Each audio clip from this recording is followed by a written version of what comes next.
чест на неговият учител, че работа и шия. Служението довежда Свамичи в различни центрове, основно в Америка. 2012 година той е извикан в Индия, защото предстои голяма работа по пълното прередактиране на събраните трудове на Swami Atmarupananda. С течение на годините по доста организиран начин се добавят много откритите неща. Първоначалната структура е напълно развалена, има нужда от преосмислене на структурата на тази многотомност. Свамиджи е един от основните редактори, които се заемат с тази нелека задача. След това той става назначен за ръководител на центъра на ордена в Хюстън и в 2022 година получава изненадващо обаждане, че трябва спешно за няколко дни да замине във Франция и да поеме ръководството на най-големия център на ордена в целия западен свят.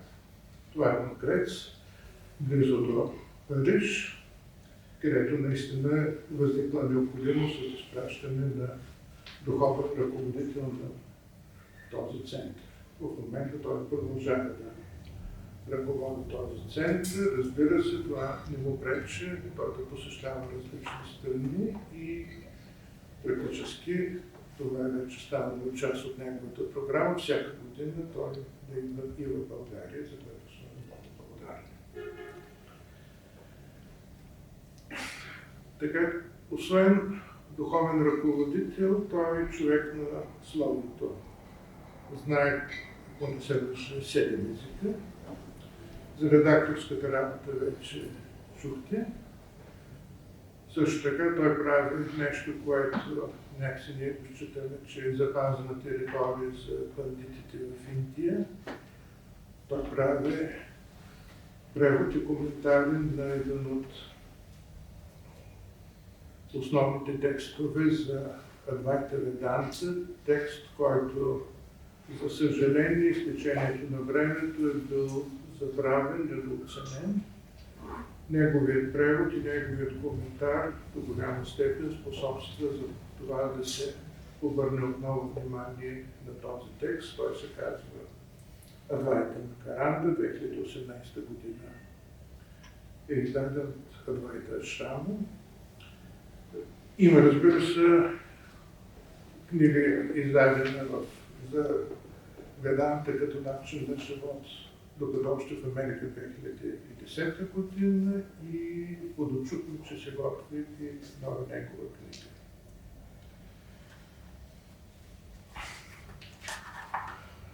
Освен това, във Франция все още няма превод на неговите текстове.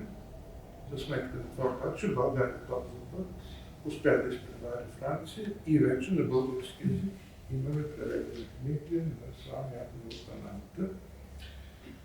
Може да я разгърнете, да я разгледате, ако искате да си я вземете и ако след като я прочетете ви се стори, че сте получили повече, отколкото сте очаквали, да знаете, че не сте сами. Още нещо за Свамиджи. Той често е канен на различни събития по диалога на културите. Няма да ги изреждам всички, само ще спомена, че съвсем скоро той беше на такова събитие и може да видите в мрежата клип, където се зависват с папата и се разменят любезности. Те двамата всъщност се оказва, че като младежи са се учили в Чикаго, папата в семинарията, Свамиджи в центъра, на който се намира там. Така че тези, които са идвали преди, знаят, че Swamiji има умението по много ясен начин да обяснява концепциите на индийската духовна мисъл, които наистина са малко по-различни от нашата концептуална отправна система и имат нужда за бъдат преведени по подходящ начин за един западен слушател. Сега, преди да започнем, има нещо като традиция да се започва с някаква настройка на духовна вълна. И днес ще започнем с едно изпълнение на една Упанишад от Атхарваведа, това е Ганеша Атхарваширша. Това е химн, който както преди посветен на Бог Ганеша. За изпълнението ще се благодарим на Емилия Цветкова и Епик. Освен, че завършила курс по йога, преподава йога, тя на 10 години е живяла в ашрама Рикхипи, мястото, където Сатянанда Сарасвати пребивава в края на пребиваването му на този свят. По-късно тя завършва и курс по Веданта, ведически химни и санскрит в Аршавидия Гурукула, където изучава Гита, Упанишадите, Брахма Сутра под ръководството на изтъкнати славите. Така че ще имаме удоволствието да започнем с един древен текст, неясно колко хилядолетия. Всички такива текстове, изпълнявани в продължение на хилядолетия, освен собствените духовни сили, те са и още по-мощни, заради това, че непрекъснато са били изпълнявани. Така че мисля, че това ще бъде една много добра настройка за медитацията и лекцията, която ще последва. Така че, майстра.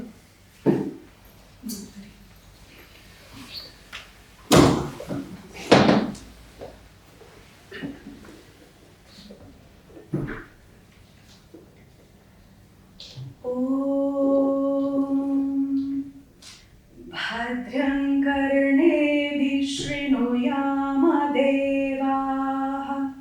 भद्रं पश्येमाक्षभिर्यजत्राः स्थिरैरङ्गैः स्तुष्टुवागुंसस्तनूभिः व्यशेमदेवहितं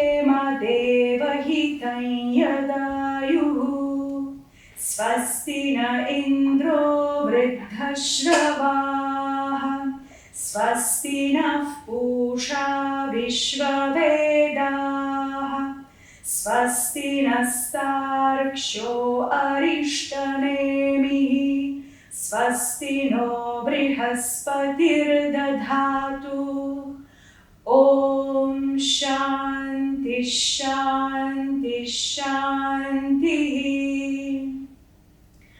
ॐ नमस्ते गणपतये त्वमेव प्रत्यक्षं तत्त्वमसि त्वमेव केवलं कर्तासि त्वमेव केवलं धर्तासि त्वमेव केवलं हर्तासि त्वमेव सर्वं खल्विदं ब्रह्मासि त्वं साक्षादात्मासि नित्यं ऋतं वच्मि सत्यं वच्मि अव त्वं माम् अववक्तारम् अवश्रोतारम् अवदातारम् अवधातारम् अवानुचानमवशिष्यम् अवपश्चात्तात्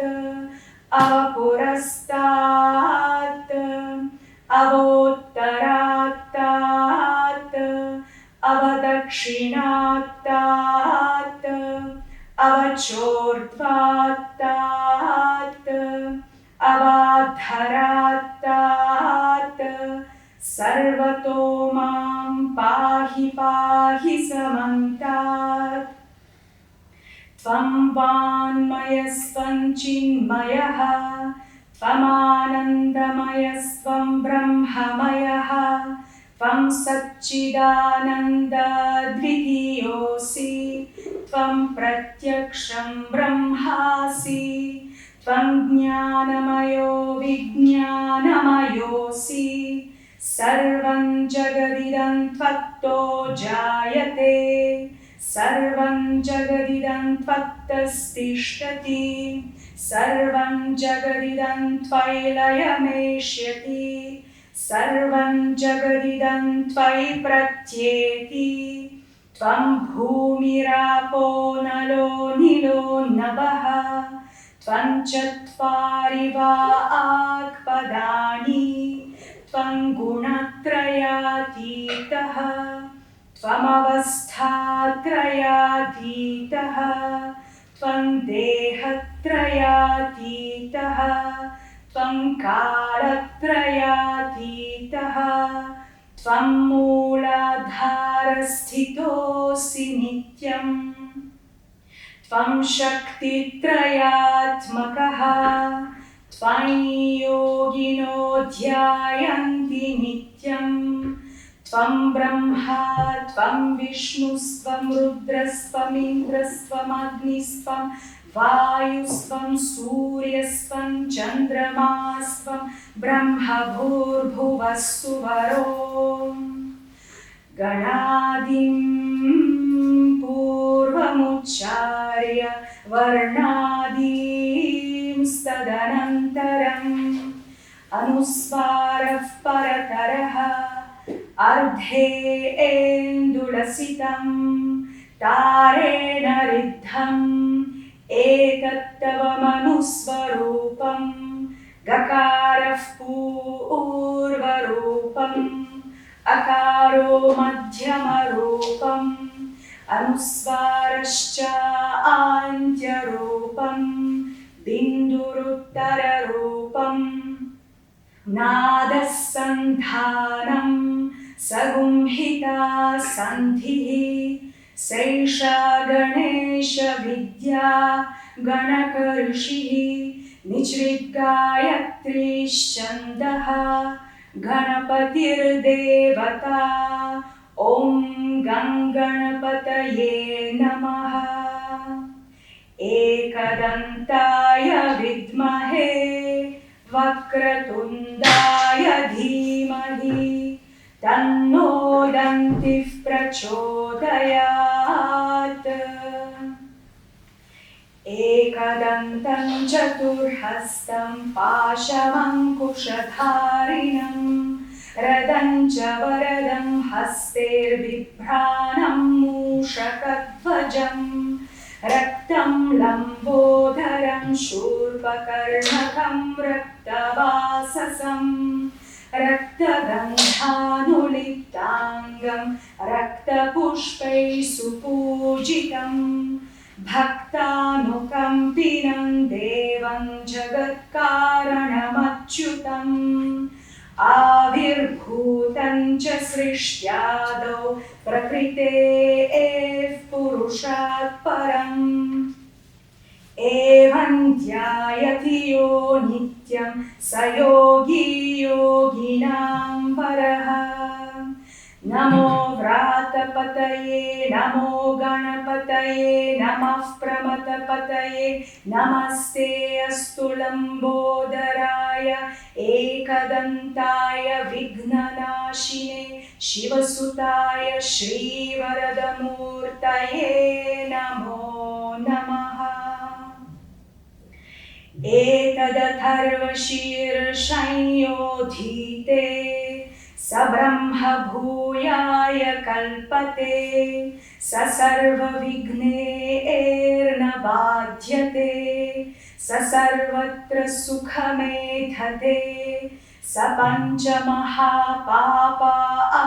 प्रमुच्यते सायमधीयानो दिवसकृतं पापं नाशयति प्रातरधीयानो रात्रिकृतं पापन्नाशयति सायं प्रातः प्रयुञ्जानो पापो भवति सर्वत्राधीयानो भविघ्नो भवति धर्मार्थकाममोक्षं च विन्दति इदमथर्वशीर्षमशिष्याय न देयम् यो यदि मोहात् दास्यति स पापीयान् भवति सहस्रावर्तनाद्यं यं काममधीते तन्तमनेन साधयेत् अनेन गणपतिमभिषिञ्चति स वाग्मी भवति चतुर्थ्यामनश्नं जपति स विद्यावान् भवति इत्यतर्वणवाक्यम् ब्रह्माद्यावरणं विद्यात् न बिभेति कदाचनेति यो दुर्वाङ्कुरैर्यजति स वैश्रवणोपमो भवति यो लाजैर्यजति स यशोवान् भवति स मेधावान् भवति यो मोदकसहस्रेण यजति स वाञ्छितफलमवाप्नोति यः साजसमिद्भिर्यजति स सर्वं लभते अष्टौ ब्राह्मणान् सम्यक् ग्राहयित्वा सूर्यवर्चस्वी भवति सूर्यग्रहे महानद्यां प्रतिमासन्निधौ वा जप्त्वा सिद्धमन्त्रो भवति महाविघ्नात् प्रमुच्यते महादोषात् प्रमुच्यते महाप्रत्यवायात् प्रमुच्यते स सर्वविद्भवति य एवं वेद इत्युपनिषत् ॐ भद्रं कर्णेभिः शृणुयाम देवाः भद्रं पश्येमाक्षभिर्यजत्राः स्थिरैरङ्गैः स्तुष्टुवागुं सस्तनूभिः व्यशेम देवहितं यदायुः स्वस्ति न इन्द्रो वृद्धश्रवाः स्वस्ति नः पूषा विश्ववेदाः स्वस्ति नस्तार्क्ष्यो अरिष्टनेमिः स्वस्ति नो बृहस्पतिर्दधातु ॐ शान्ति शान्ति शान्तिः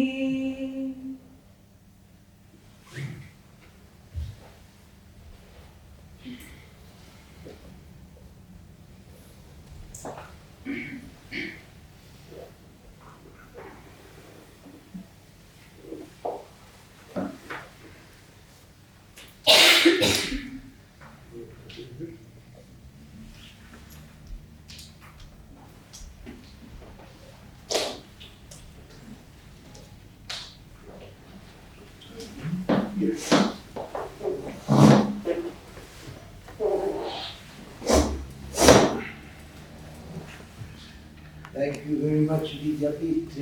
That was beautiful. Thank you for the opportunity. And it was perfectly done. Благодаря много, Видяпит. Беше изпълнено по съвършен начин. The pronunciation was perfect. Произношението беше перфектно. The tones, udata, Yes, plota, all of that yes. was perfect also. И тона, и промените в тона също и те бяха съвършени. Sanskrit has very precise pronunciation, which is difficult for those from another language. Санскрит изисква едно много прецизно произнасяне и това представлява трудност за хората, знаещите само други езици. But she did it very beautifully. Но в случая изпълнението беше много красиво. And they were the whole chant, except for the very beginning and the end, which was a peace chant, but the whole chant was to Ganesha, except beginning and end. The whole chant, except the very beginning and the very end, was to Ganesha. И целият този химн, с изключение на първите и последните части, които просто са за мир, е посветен на Бог Ганеша. The beginning verse and the same at the end is a Vedic peace chant. Началото и края това са стандартните ведически химни за мир. It begins Om Bhadram Karne Bhishnuyama Deva, which means may I hear with my ears that which is noble and uplifting. Нека да чувам с ушите си това, което е благородно и въздигащо. May I see with my eyes that which is noble and uplifting. Нека да виждам с моите очи това, което е благородно и въздигащо. And it continues like that. И по този начин продължава. And the hymn to Ganesha is a hymn to Ganesha as the reality itself. И този химн той е насочен към Ганеша именно като представител на върховната реалност. He is identified with God, the personal God, Ishvara. Той се идентифицира с личностния Бог Ишвара. He is identified with the creator, preserver and destroyer of the universe. Той се идентифицира с Създателя, с този, който поддържа Вселената и този, който я разрушава. He is identified with Brahman, the infinite reality beyond even the idea of creator. Той се идентифицира с Брахман, върховната реалност, която даже отвъд представата за Създател. He is identified with the self, the Atman. И той също се идентифицира с Атман, селото. And he is identified with the universe itself. И се идентифицира и с цялата Вселена. There's a beautiful suktam or a beautiful Vedic hymn to Ganesha. И това е един много красив ведически химн, насочен към Ганеша. And as Swami Vivekananda used to say, Както казваше Свами Вивекананда, only in the Vedas do you hear over and over again the phrase "don't fear." и само във Ведите човек да чува непрекъснато фразата "не се страхувай". And so as she chanted, there was the line "Nabibheti kadashtaneti," so that let there be no fear, let there never be any fear. И в изпълнението, което чухме, и там се съдържа стиха "нека да няма никакъв страх". So thank you once again. Благодаря още веднъж. So today, this evening, I want to speak about the mantra, theory and practice. Тази вечер искам да говоря за мантра, като теория и като практика. But before speaking, I want to give a guided meditation. Първо, нека да направим една водена медитация. Because if I speak first and then give the guided meditation, everyone will be tired and fall asleep. Иначе има опасност, ако направим нещата по обратния начин, вие да се почувствате уморени и да почнете да се отрягате. And so I'll begin with the guided meditation and then the talk of the mantra. Така че ще започнем с медитация, после ще говорим за мантра. So I'll begin with a chant. Ще започнем с химн, Which is also from the Vedas. също от Ведите. And then I will begin the instructions. И после ще започна с ръководенето. So as I give the instructions, listen to the complete instruction and then try to practice. Така че когато започнем да правя това, първо чуйте всичко, което има да кажа като инструкция и след това започнете да го практикувате. And then I'll come to the next instruction and listen to the complete instruction, then try to practice that. И после при следващата стъпка отново изслушайте цялата инструкция и започнете да практикувате. Okay, the meditation will be several preliminaries to prepare the mind. Медитацията се състои от няколко предварителни стъпки, които целят да подготвят ума. And then a meditation on mantra. И медитацията ще е върху мантра. So let us begin. Започнем.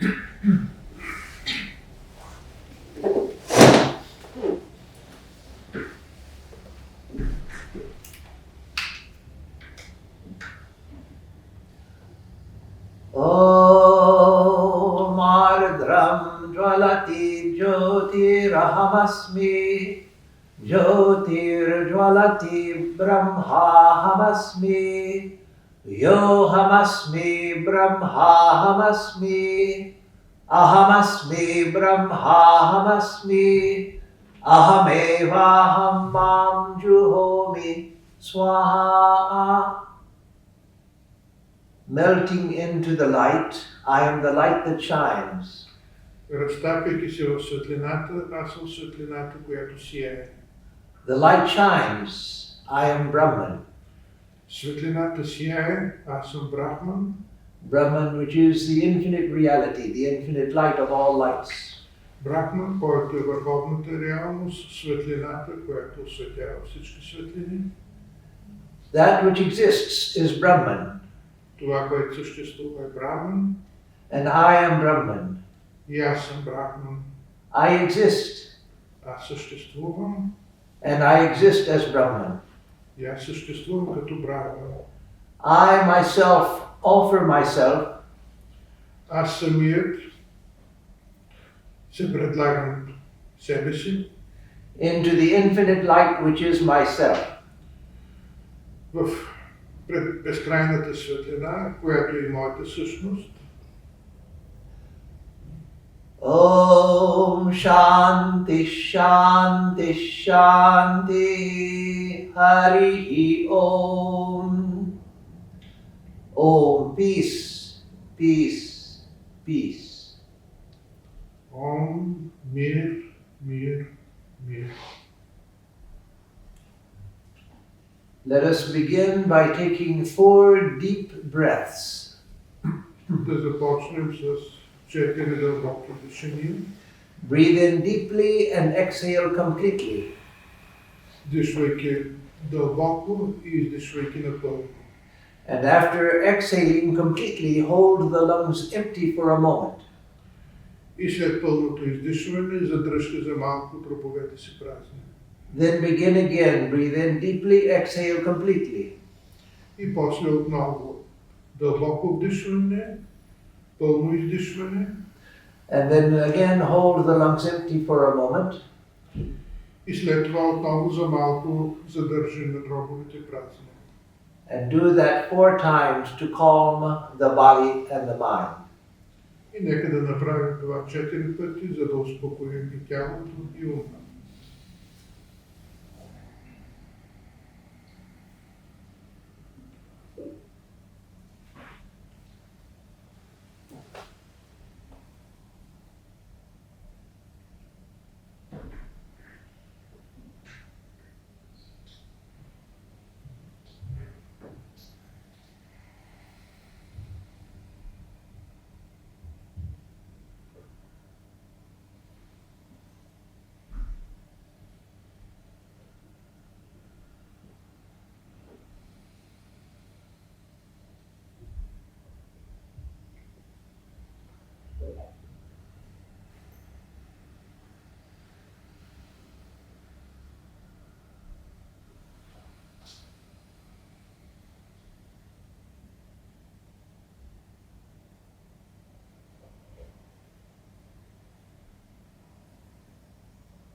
And now let us use the breath to establish a deep sense of harmony with all that exists. И нека сега да се възползваме от дишането, за да установим хармония с всичко съществуващо. As long as we feel that our relationship with the outer world is broken, Когато нашето отношение към външния свят не е наред, part of the mind will be obsessed with trying to fix what it feels should not be broken. част от нашия ум е заед с това да мисли какво може да се направи, за да се поправи външния свят. Remember that we can never have perfect social harmony, Нека не забравяме, че не бива да се надяваме, че някой ще постигнем съвършената социална хармония, because of the egocentrism of all beings. заради егоцентризма на всички същества. But we can establish a deep sense of harmony even in the presence of social disharmony. Но ние можем да установим хармония вътре в нас, независимо от социалната дисхармоничност отвън. To do that, let us think as we breathe in that we are filling ourselves with the power of love. Така че, нека да си представим, че когато вдишваме, ние поемаме с въздуха и силата на любовта. And as we breathe out, we send that love out in all directions towards all beings everywhere. И когато вдишаме, ние насочваме тази любов към всички живи същества навсякъде около нас. So breathe in love and breathe that love out towards all beings. Така че вдишвайки любов и издишвайки любов към всички същества. And breathe out with the thought, may all beings everywhere realize what is good. И да правим това със мисълта, нека всички живи същества осъзнаят това, което е добро. Breathe in through the nostrils and through every pore of your skin.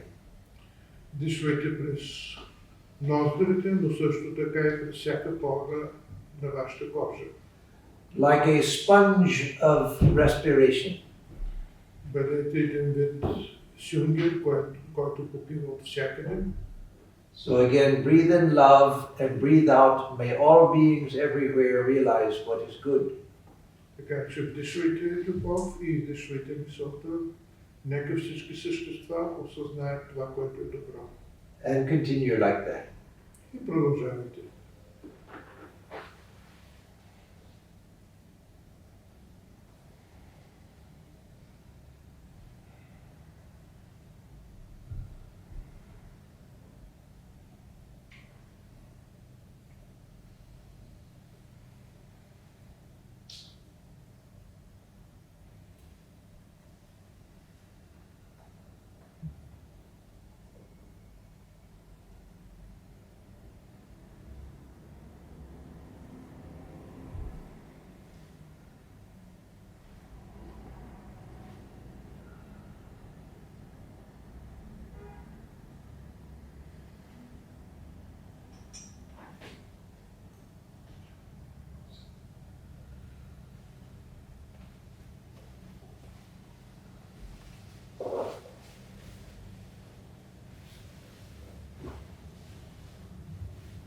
Breathe through your nose and through every pore of your skin like a sponge of respiration.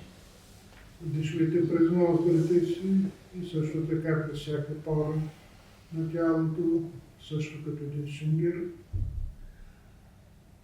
Filling each cell of your body with the light of unselfish love.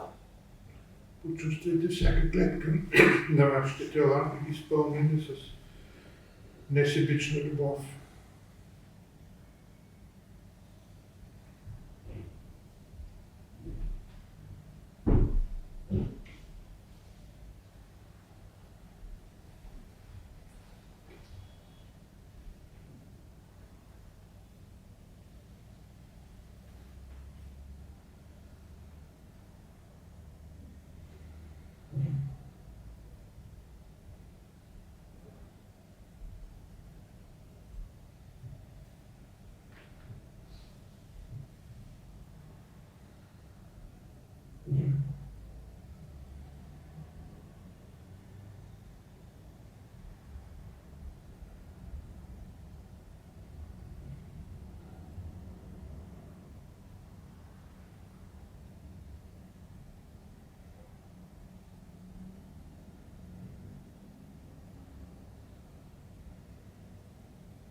Some people ask, how can I send out love to bad people who hurt others? Някои хора ме питат как така мога да изпращам любов към лоши хора, които нараняват околните. Yes, it can be done if we take a high standpoint. Това може да бъде направено, ако ние погледнем на нещата от една по-висока гледна точка. Think of the astronauts who travel to the moon and look back and see the Earth as a little gem in the sky. Помислете си за астронавтите, които от Луната виждат Земята като една малка синя скъпоценност. And from there the troubles of the earth look so small. От тази гледна точка всички проблеми, които съществуват на Земята, изглеждат миниатюрни. And these astronauts have said that they're filled with a love for the earth and all of its people. И тези астронавти казват, че са изпитали чувството на любов към Земята и към всички нейни обитатели. In the same way, if we take a detached look at the world, we can send love to all beings. И ако ние по аналогичен начин вземем една отстранена гледна точка, ще можем да изпращаме любов към всички същества. Without any exception. Без изключение. To breathe in love, breathe out, may all beings everywhere realize what is good. Така че нека вдишваме любов и да издишваме към всички живи същества мисълта. Нека те да осъзнаят това, което е добро.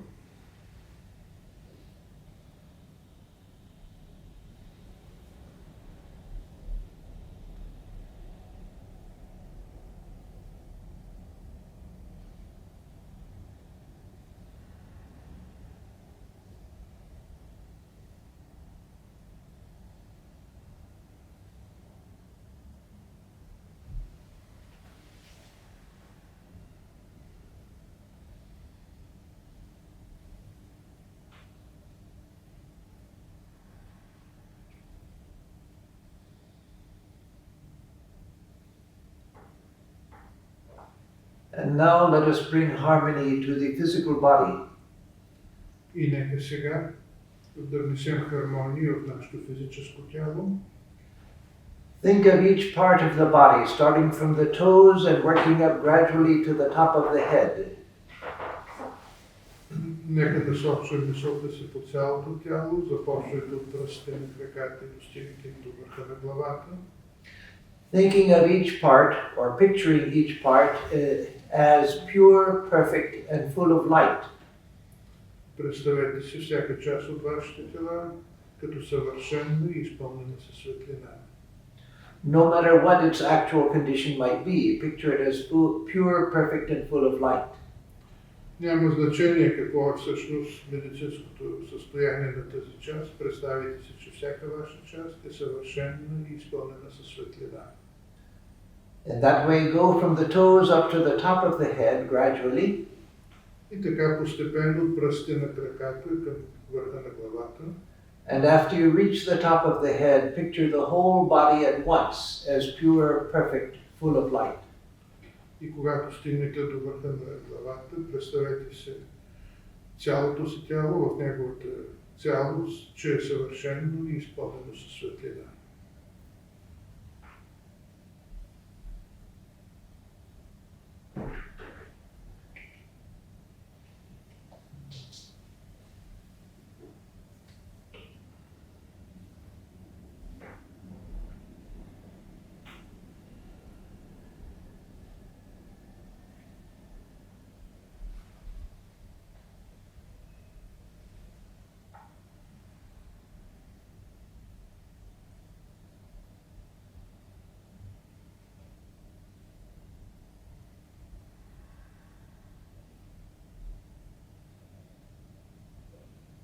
Each part of the body is pure, perfect, full of light.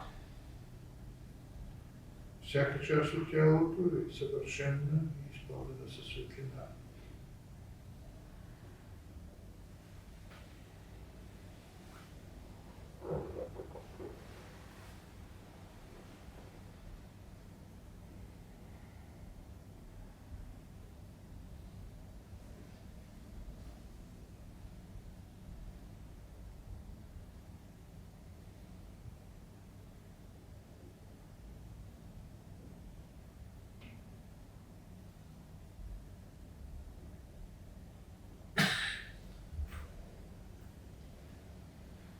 And after coming to the top of the head, picture the whole body at once as pure, perfect, full of light.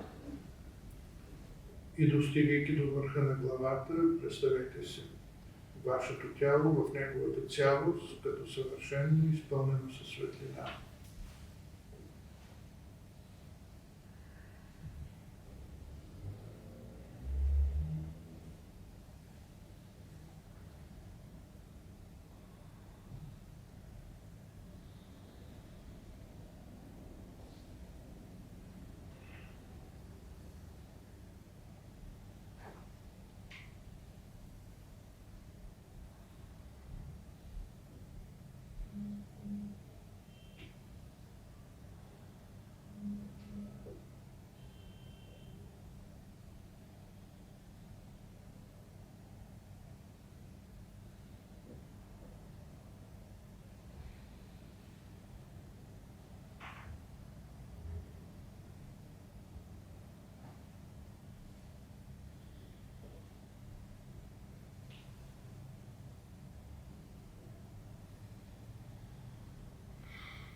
We have visualized the body as being pure, perfect, and full of light.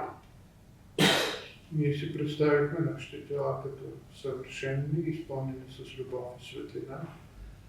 But now we want to stop the visualization Сега искаме да прекратим визуализацията, because we want to feel or experience the body directly without the imagination. защото сега искаме да получим усещане за нашите тела директно, а не като въобразяване. As I will explain now. Нека да го обясним. Try to feel the body as one harmonious field of energy. Опитайте се да почувствате вашето тяло като едно хармонично енергийно поле. Not as a solid, heavy material object. А не като един материален обект. How to do that? Как да го направим? When the eyes are closed, you have the sensation of the body's presence. Когато очите ви са затворени, вие имате усещането за присъствието на вашето тяло. Whereby you can feel the top of your head and your back, places you can never see with the eye. Вие може да имате усещането за върха на главата си или за гърба ви, въпреки че не можете да ги виждате. That sensation of the body's presence is what we want to focus on. И ние искаме сега да се фокусираме именно на това усещане за присъствие на нашето тяло. That tingling sensation of the body's presence. A vibration. Изкрящото, вибриращото усещане за нашето тяло. That is the experience of the body as a field of sensation. Това е усещането за нашето тяло като едно поле на усещания. A field of vibration. Поле на вибрации, which means a field of energy. което означава енергийно поле. So try to feel the body as one harmonious field of sensation.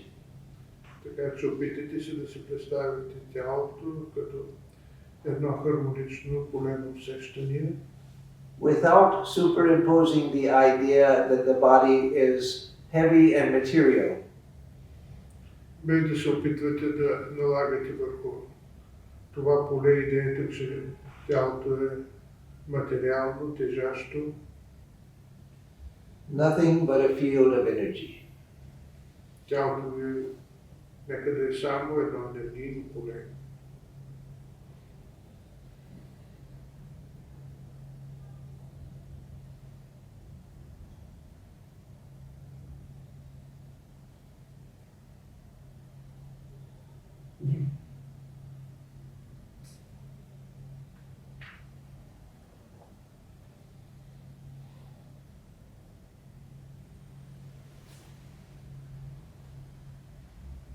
Wherever you feel any points of contact, such as your feet on the floor or your hands on your lap, когато има някакъв контакт с външния свят, като например краката или пода, try to feel those points of contact as nothing but concentrations of sensation.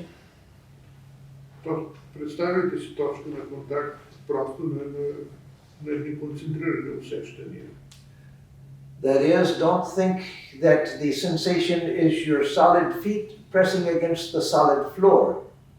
Така че не идентифицирайте усещането с представата, че вашето тежащо тяло притиска пода. But feel it simply as a concentration of sensation. Възприемайте това просто като концентрирано усещане. Thus, there's not a solid body pressing against solid surfaces. Така че нека няма материални тела, притискащи материалната повърхност под нас.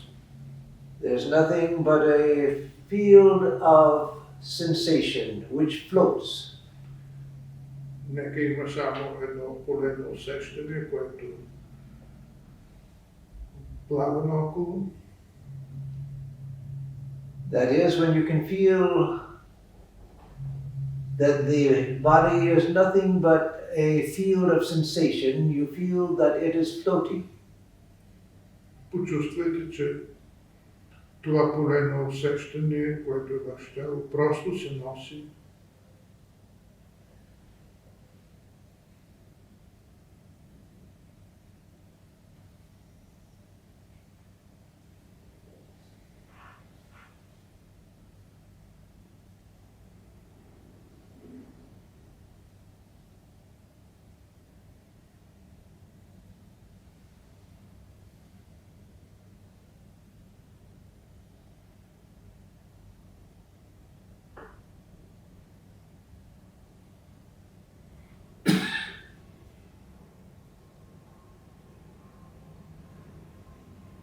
That is, you can begin to feel that the body, which is nothing but a field of sensation, is weightless and floating.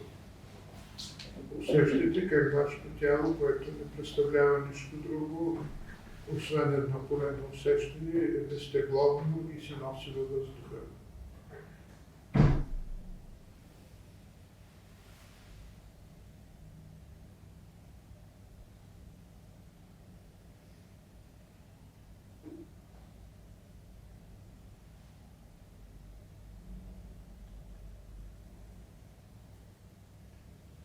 But the body is floating where? Но на къде се носи нашето тяло? Within your own consciousness. То е вътре във вашето съзнание. Note how you can feel the space all around the body. Усетете пространството, което е навсякъде около вашето тяло. Above the body, below the body, and all around, you can feel the space. Може да почувствате пространството и над тялото ви, и под него, навсякъде около него. How is that possible? Как е възможно това? It's possible because the body does not contain or limit consciousness. Това е така, защото тялото ви с нищо не ограничава вашето съзнание. Rather, it is consciousness which contains the body. А по-скоро съзнанието съдържа тялото. It's a fact of experience. You can feel the body floating within your own awareness. И това е факт, вие може да почувствате как тялото ви се носи вътре във вашата съзнателност.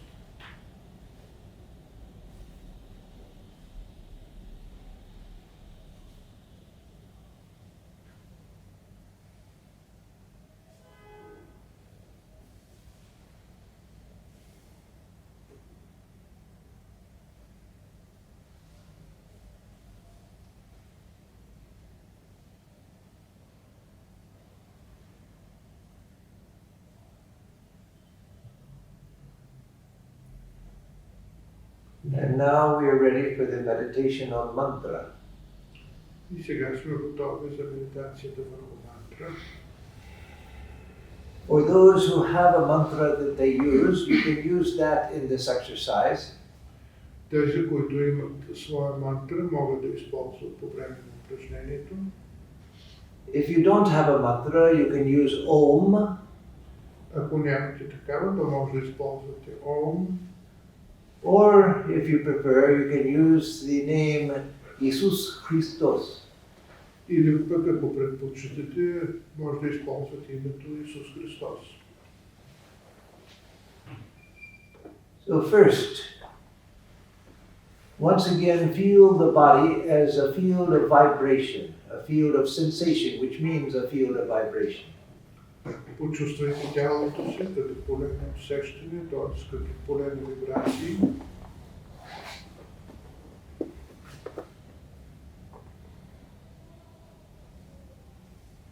Nothing but vibration. Нищо друго, освен вибрации.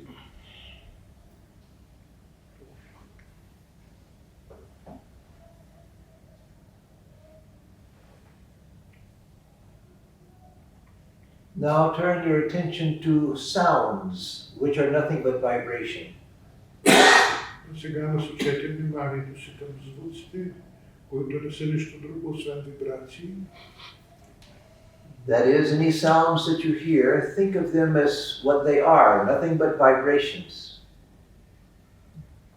Обърнете внимание на всички звуци около вас, просто като вибрации.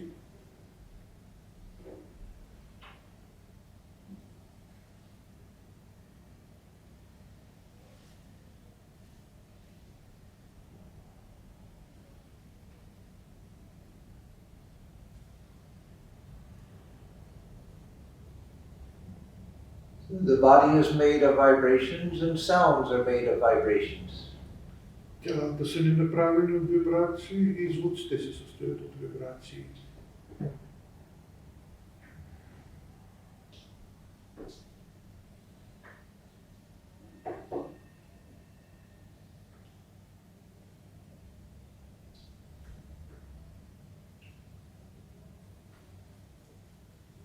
Now turn your attention to your thoughts, to the mind. И сега насочете вниманието си към вашия ум, към вашите мисли. Thoughts are nothing but vibrations in the lake of the mind. Мислите са нищо друго, освен вибрации в езерото на ума. That is, waves in the lake of the mind, and waves are vibrations. Вълните върху езерото на ума, вълните на вибрациите.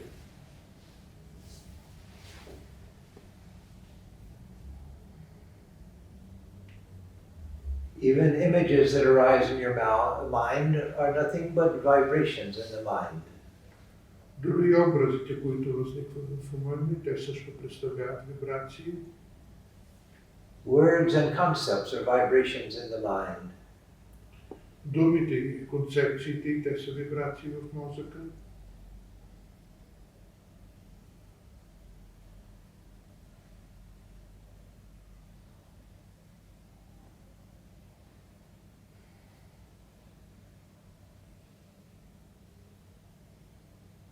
The body is made of vibration. Телата са направени от вибрации. Sounds are vibration. Звукът е вибрация. Thoughts are vibrations. Мислите са вибрация.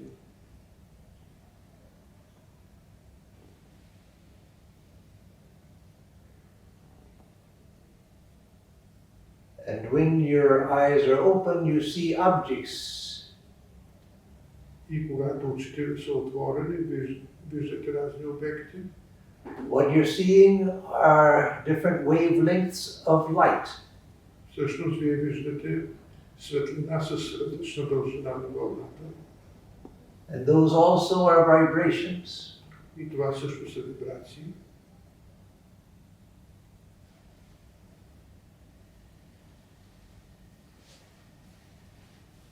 The body, sounds, thoughts, light, all are vibrations. Звуци, светлина, всичко това са вибрации.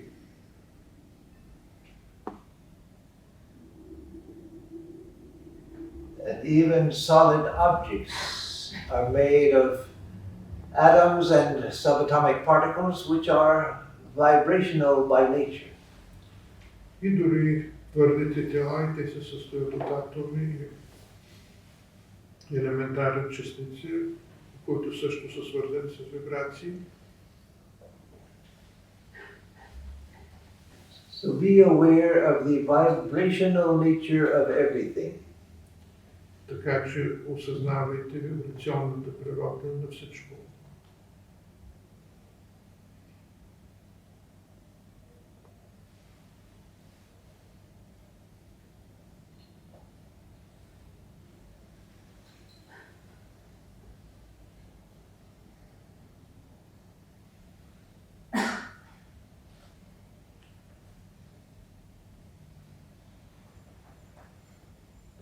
Now begin to mentally repeat the mantra.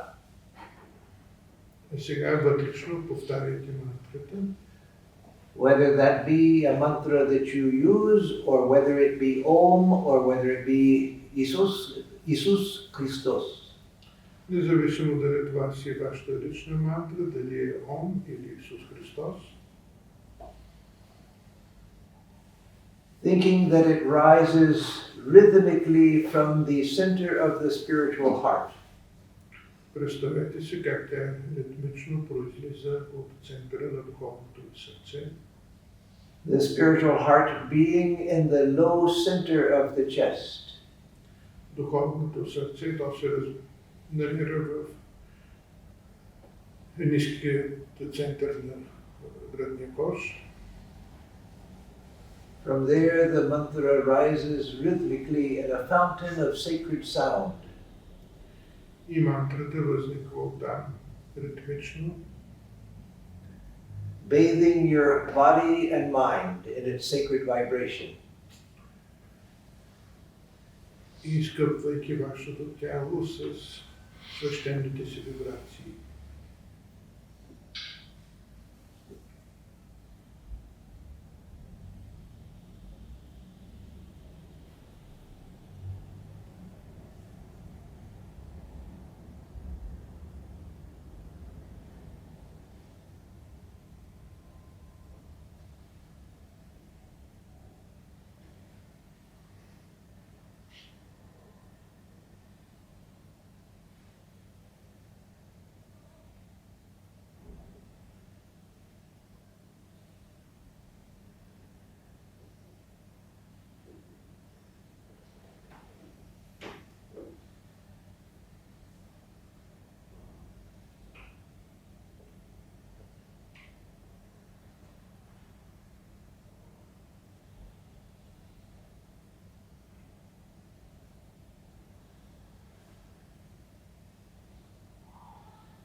It doesn't matter whether you repeat the mantra quickly or slowly, find a rhythm that works for you. Няма значение дали повтаряте мантрата си бързо или бавно, просто намерете ритъма, който най-добре ви подхожда. But as you repeat it, think that it is purifying the vibration of your body and mind. Но докато я повтаряте, си представите, че тя пречиства вибрациите на вашето тяло и на вашия ум.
Again, think that the mantra rises from the spiritual heart like a sacred fountain of sound. Представете си отново как мантрата ви произлиза от духовният ви сърдечен център, като един фонтан.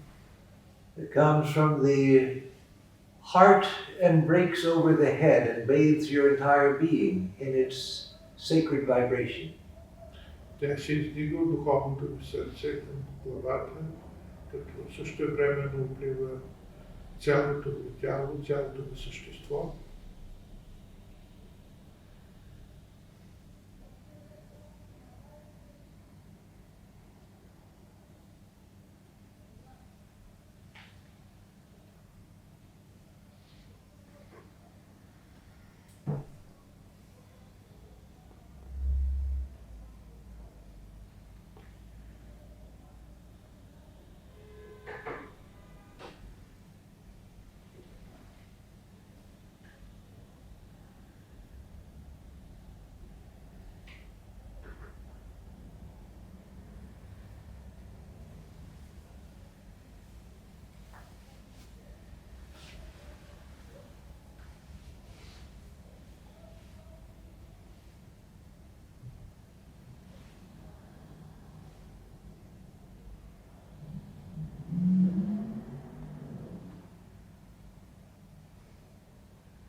If stray thoughts arise while you're repeating the mantra, Ако възникнат мисли, докато повтаряте мантрата, let them arise. That's the nature of the mind, to be restless. оставете ги да се появят, това си в природата на ума да бъде непрекъснато неспокоен. But just think that the vibration of the mantra is more powerful than the vibration of the thoughts. Но си представяте как вибрациите на мантрата са по-силни от вибрациите на възникналата мисъл. And that as you repeat the mantra, it dissolves the thoughts into itself. И когато повтаряте мантрата, тя разтваря възникналите мисли вътре в себе си.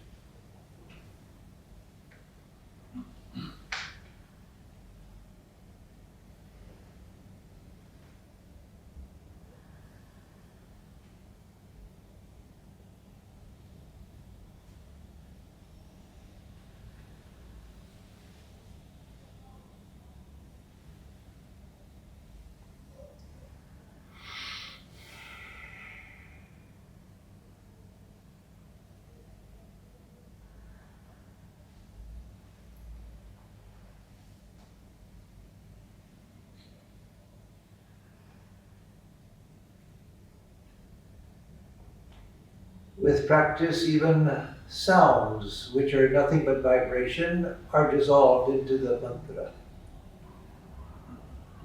С течение на практиката, дори звуците, които също представляват вибрации, и те ще бъдат разтворени в мантрата.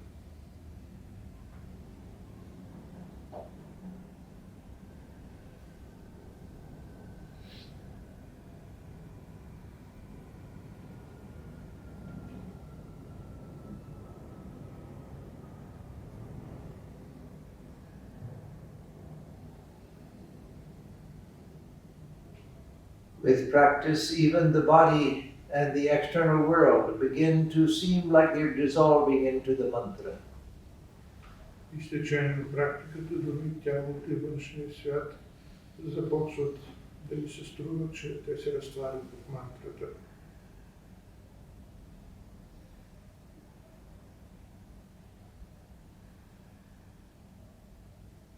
But for now, it's enough just to think that the mantra is purifying the vibration of the body and mind. Но за сега е достатъчно ние да си представяме как мантрата пречиства мисълта и тялото ни.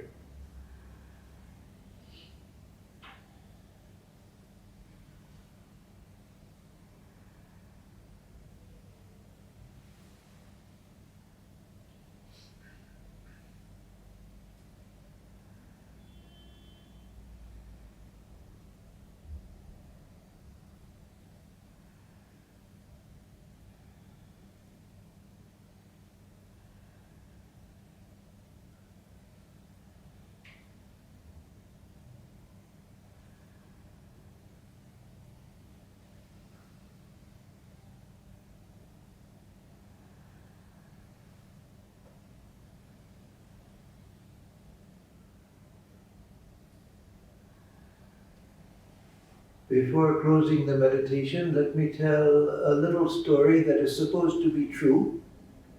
Преди да привършим медитацията, нека да ви разкажа една история, която се счита, че е истинска. In the 20th century, there was a great yogi living in the Himalayas. През 20 век имал един голям йоги, живеещ в Хималаите, who taught his disciples to repeat the mantra Ram, the name of Rama. който учил учениците си да повтарят мантрата Рам, т.е. името на Рама. He told them to identify themselves with Rama, И той ги учил те да идентифицират себе си с Рама. to dissolve their body and mind into the sound of Ram, Ram, Ram. Така че да разтворят тялото си и ума си в звука Рам. One day a disciple asked him how far that process could go. Един ученик веднъж го запитал колко далеч може да се отиде по този път. The yogi held out his arm and told the disciple to put his ear up to his arm. И тогава учителя дал ръката на ученика си, му казал да се сложи ухото на нея. And there the disciple heard the sacred sound Ram, Ram, Ram, vibrating throughout the yogi's body. И тогава ученика усетил как звукът Рам се излъчва от тялото на учителя. That's a very useful image to hold in the mind while practicing the mantra. Много е полезно да имаме в ума си тази представа, докато практикуваме мантрата. Because eventually the mantra has the power to dissolve all vibrations into itself and carry us to illumination. Защото мантрата има силата да разтвори всичко друго и да ни доведе до просветление.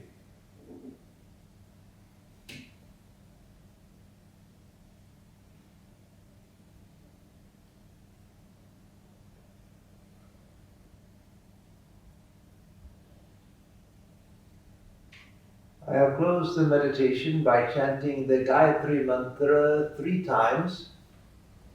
Ще завършим медитацията, като 3 пъти изпълня Гайатри мантра. If anyone knows the mantra, they can join me in the chant. Тези, които знаят мантрата, могат да се присъединят в повтарянето им. But first let me give the translation. Но нека първо да ви кажа превода. We meditate on the effulgent glory Ние медитираме върху сияйната слава of that luminous being who has projected the universe. на това сияйно същество, от което е произлязла Вселената.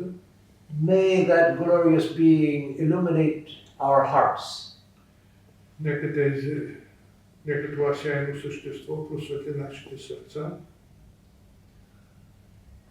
Om Bhurбhuvah Swaha Tatsaviturvarenyam Bhargo Devasya Dhimahi Dhiyo Yo Nah Prachodayat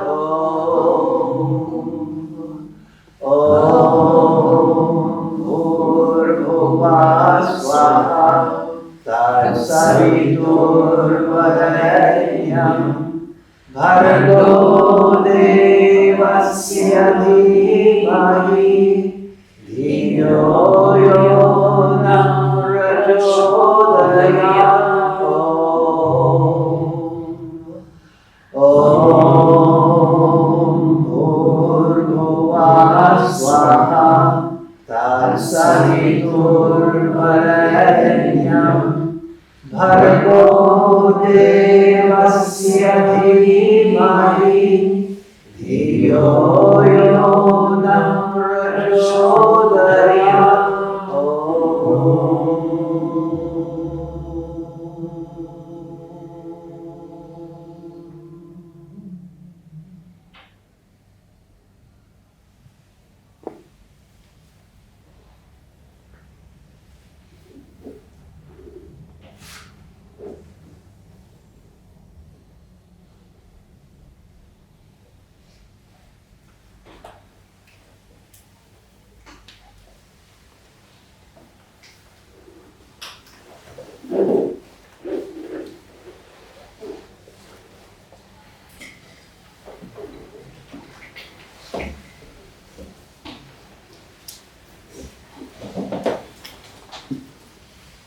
So the mantra is a great science developed in India. Мантра, това е една велика наука, развита в Индия. It's used not only in Hinduism, Тя се използва не само в индуизма, it's used in Buddhism, Sikhism, Jainism, но също така и в будизма, сикхизма, джайнизма, all of the religions which were born in India. т.е. всички религии, които са родени в Индия. And of course it's used in the Orthodox Christian tradition, Тя се използва в православната традиция, where the mantra is the name of Jesus. където мантрата е Божието име. And it's repeated as a mantra in the Orthodox tradition by practitioners. И тя се повтаря точно както се повтарят и мантрите. And no, it's not a Vedic mantra, it's true. Това, разбира се, не е ведическа мантра, But it is a mantra nonetheless, но въпреки това си е мантра, because the Virgin Mary did not name her child Jesus because she had a relative that was named Jesus. защото Божията майка не е нарекла детето си Исус, защото имала по-възрастен роднина, наречен така. She named her child Jesus because the angel told her that his name is to be Jesus. Тя го е нарекла така, защото ангелът ти е казал така да го нарече. Which means just as the mantras of the Hindu tradition have come down to us from higher states of consciousness, И така както в индуизма мантрите са били изпратени от едно по-висше съзнание, so the name of Jesus has come down to us in the same way from a higher state of consciousness. и аналогично името Исус, и то е дошло до нас, чрез едно по-висше съзнание. It was the name given by God. Това е име дадено от Бога. So in the Hindu tradition, it is said Japat Siddhi, which means from the practice of the mantra comes perfection. И в индуизма се казва, че практикуването на мантрата води до съвършенство. That is, that just by doing japa properly, one can attain to the highest realization. Че дори само с правилното практикуване на мантра, човек може да достигне до най-висшите състояния. The Holy Mother Sarada Devi, И светата майка Сарада Деви, she didn't know Sanskrit, but she used to recite that Sanskrit phrase. тя не е знаела санскрит, но е повтаряла санскритска фраза. Japat Siddhi. That is from japa, from the repetition of a mantra, perfection. Което означава от повтарянето на мантрата да се достигне до съвършенство. One of the reasons why the repetition of a mantra has been praised so highly in the Eastern traditions Едно от причините мантрата да се цени толкова много в източните традиции is because everyone can do it. е защото всеки може да я прави. There are practices which are difficult, which require a lot of training. Има практики, които са трудни, защото изискват дълга тренировка. There are practices which require particular circumstances of life. Практики, които изискват определени условия в живота ни. But a mantra can be practiced by anyone, anywhere, at any time. Докато мантрата може да се практикува от всеки по всяко време и навсякъде. It doesn't require philosophical education. Тя не изисква философско образование. It doesn't even require education. И даже никакво образование. It just requires a regular, devoted practice. Тя изисква постоянна практика с посвещение. And yet just by that one can attain to the highest realization. И само с това човек може да достигне до най-висшите състояния. So again, it's been highly praised in the Hindu, Buddhist, Sikh, and Jain traditions, those four. И затова тя се цени толкова високо в религиите, родени в Индия. And it's been highly praised in the Orthodox tradition as well. И също така в православната традиция. So I want to talk about the theory of the mantra now. Сега искам да поговоря за теорията на мантра, And then I will talk about the practice. а после ще стане дума и за практиката. The first and most important thing to know about the mantra. No, now let me start over. So forget that. There are, in the Hindu tradition, there are two main types of mantras. В индийската традиция има два вида мантри. One are the Vedic mantras, Някои от тях са ведическите мантри, and the others are the deity mantras. а други са мантри, свързани с конкретни божества. Every verse of the Vedas is considered a mantra. Всеки стих от Веда може да бъде мантра. Why? Защо? Because it's considered that the very words of the Vedas are eternal. Защото се счита, че всяка дума от Ведите е вечна. I'm not going to try to convince you of that. You can accept it or not accept it, it doesn't matter. Няма да се опитам да ви убеждавам в това. Няма значение дали го приемате или не. I'm just repeating what the traditional Orthodox belief is. Но просто повтарям това, което е традиционната представа в Индия. The belief is that the Vedic sages heard these verses Защото се счита, че ведическите мъдреци са чули тези стихове in the deep states of meditation. в състояние на дълбока медитация. And so they were just transmitting this wisdom which is eternal.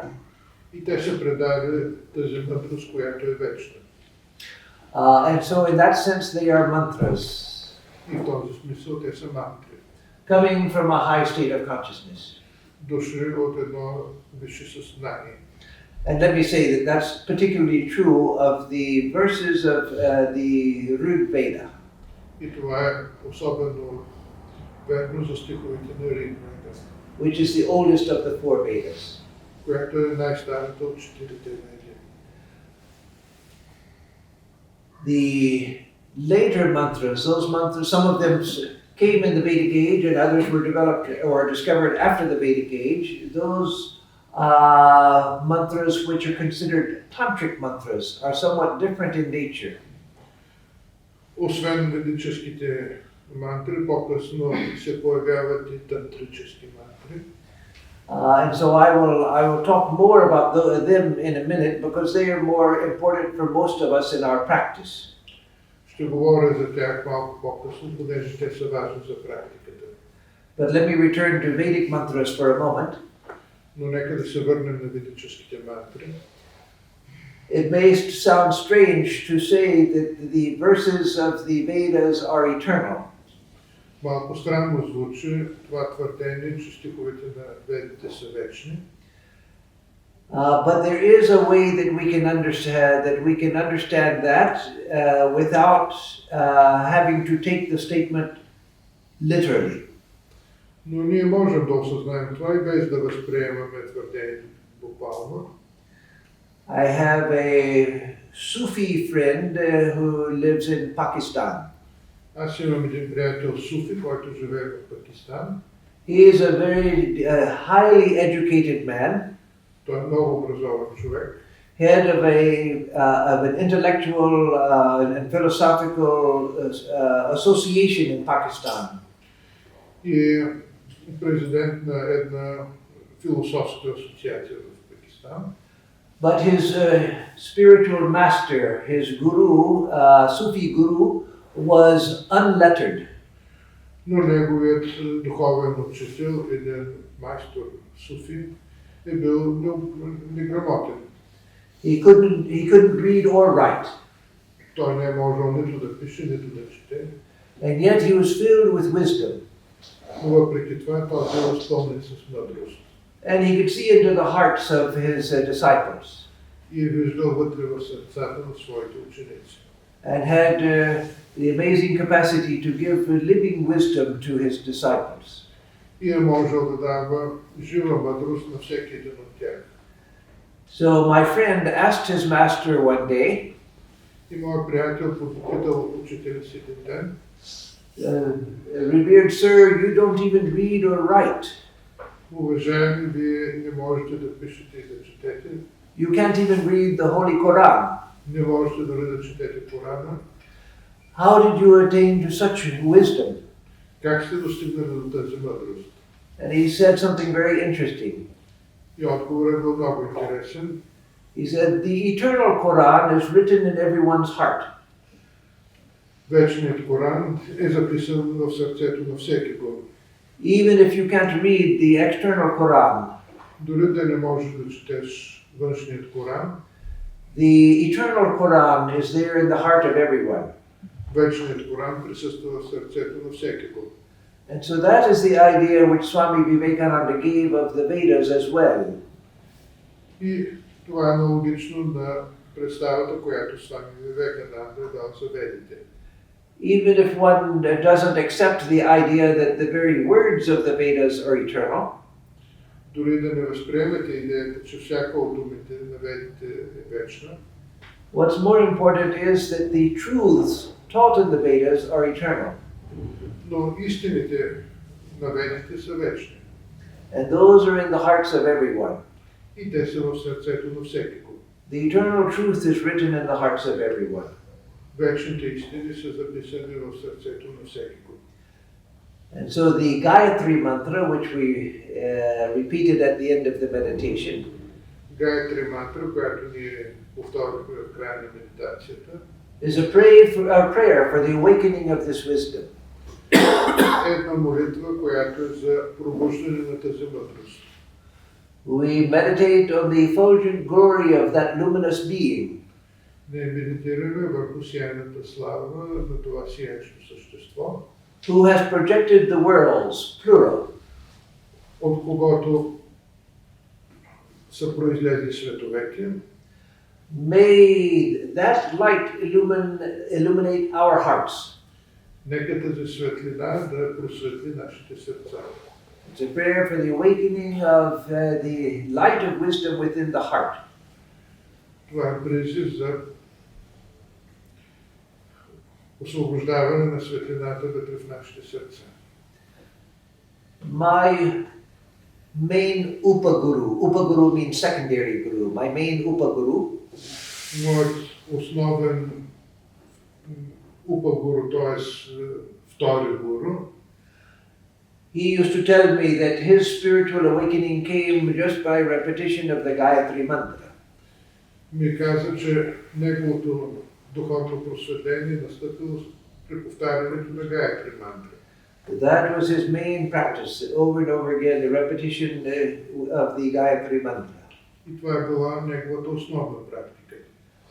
And when he went to our headquarters to become a Swami, И когато той отишъл в централата на ордена, за да стане Свами, there in the temple of Sri Ramakrishna, там в храма на Шри Рамакришна, he suddenly had the awakening of the light within the heart.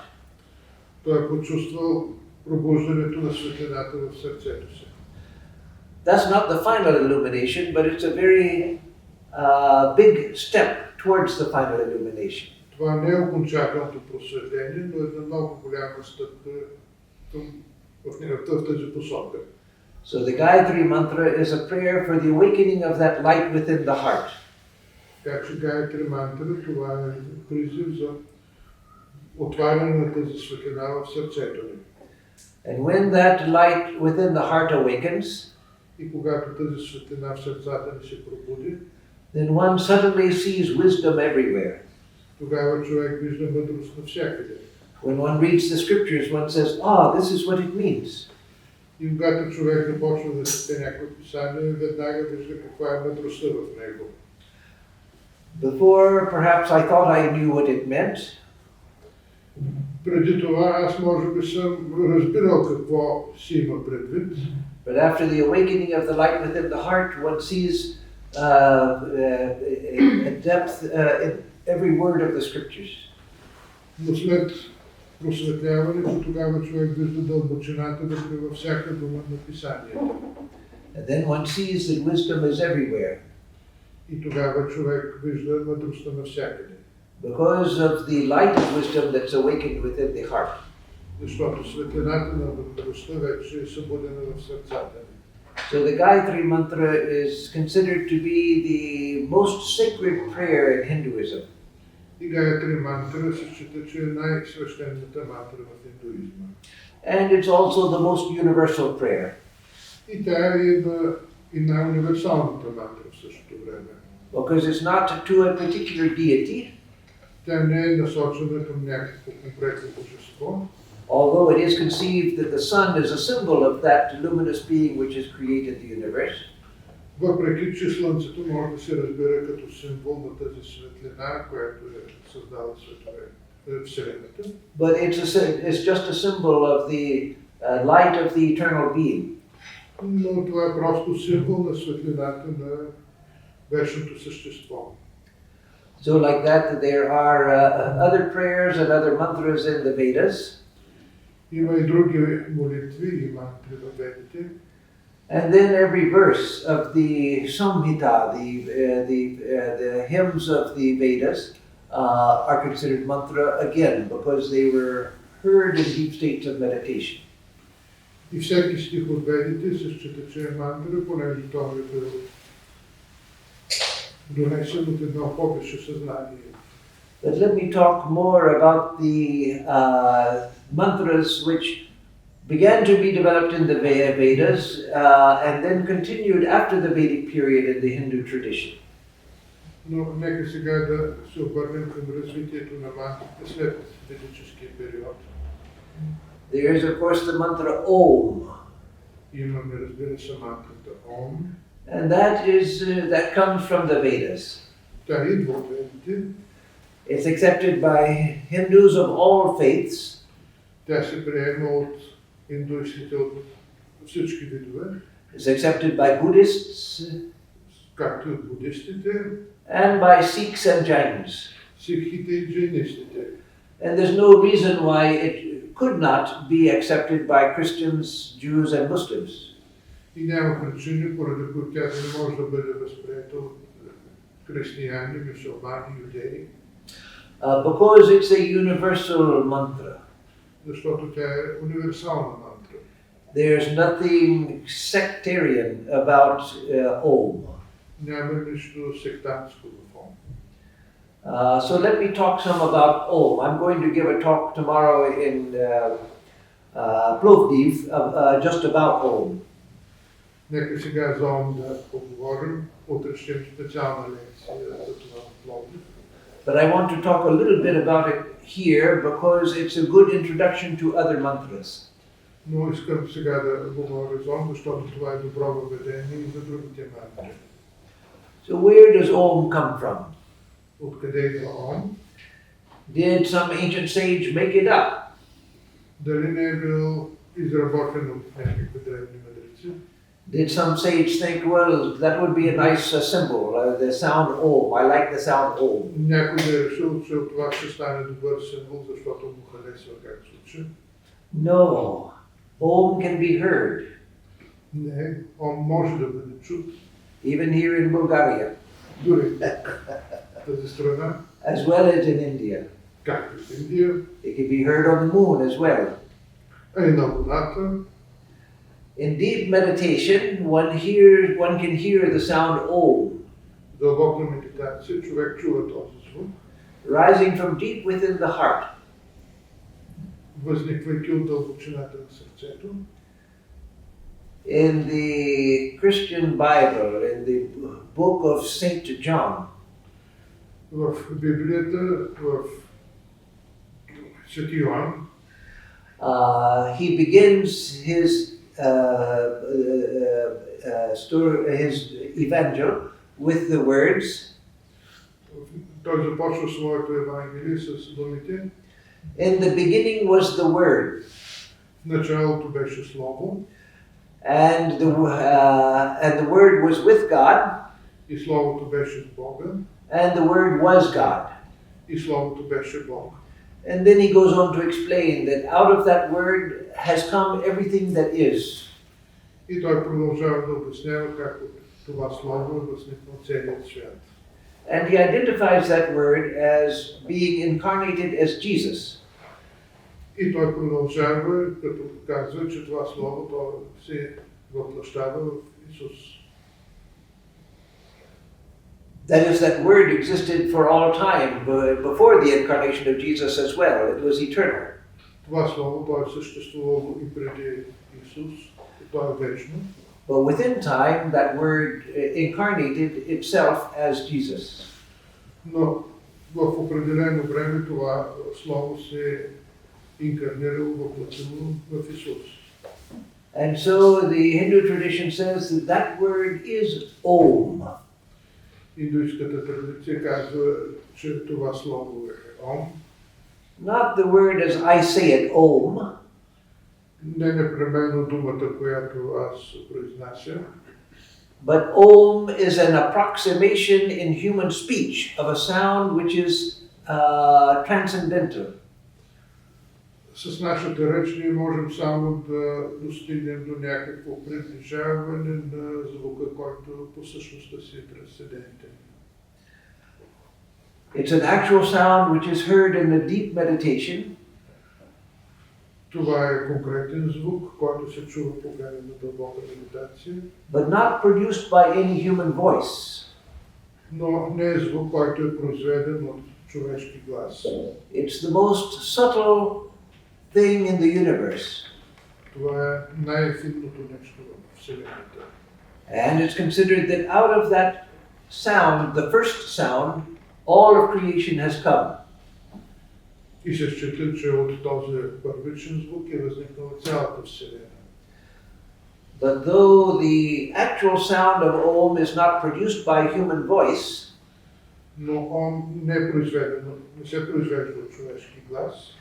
yet if one hears it in deep meditation, one knows, that is Om. Но въпреки това, човек, когато го чуе в дълбока медитация, може да го идентифицира с Ом. So again, if one hears Om in deep meditation, one doesn't hear somebody saying like me, Om, Om, Om, Om. Така че, когато човек го чуе в дълбоката си медитация, то е ясно, че това става дума за същия звук. But one recognizes it, that is the real Om. Но човек осъзнава, че в тази медитация той е чул истинския Ом. That is, you don't have to ask someone, that which I heard in meditation, is that what Om is?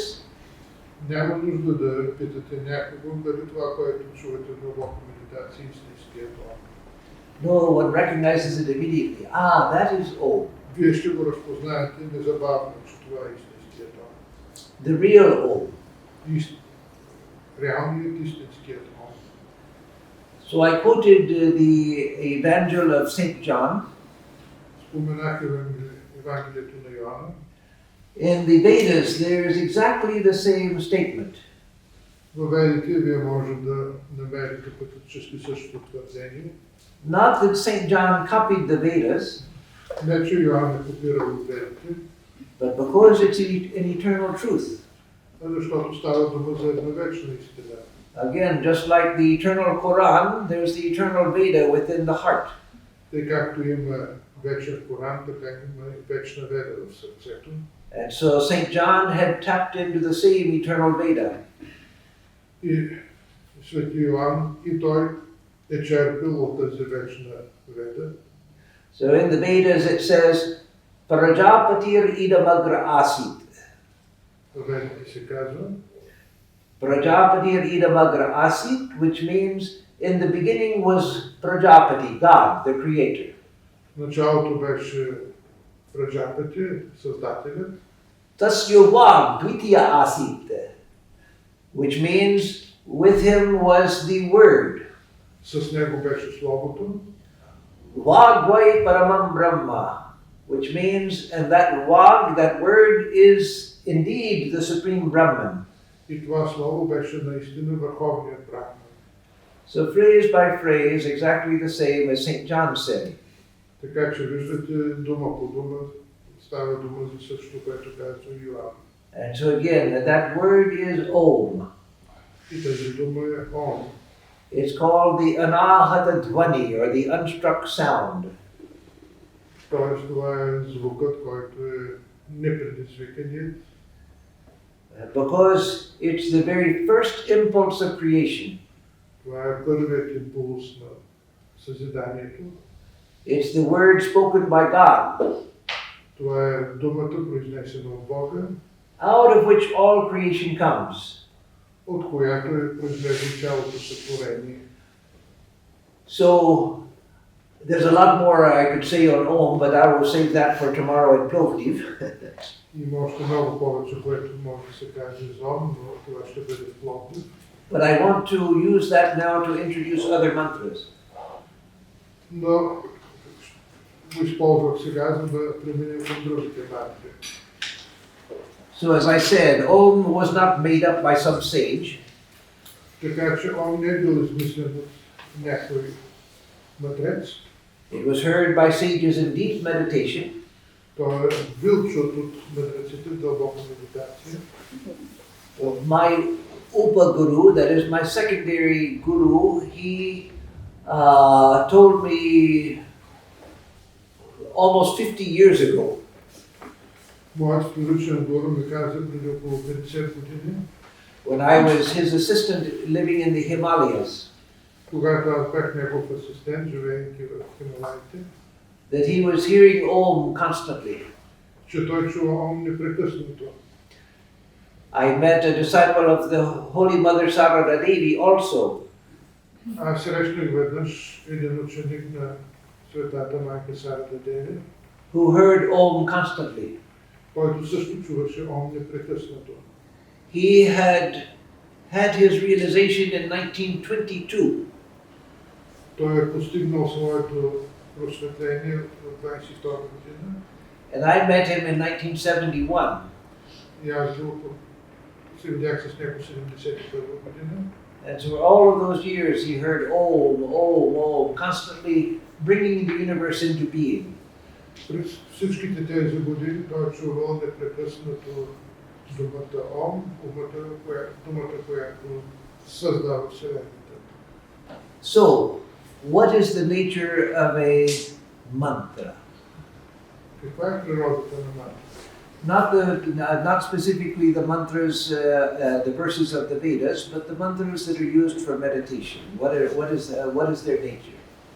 Не става дума за стиховете от ведите, а за тези мантри, които се използват в медитацията. The first thing to know is that they come from a very high state of consciousness. Първото, което трябва да знаем за тях, ще идват от много висше състояние на съзнанието.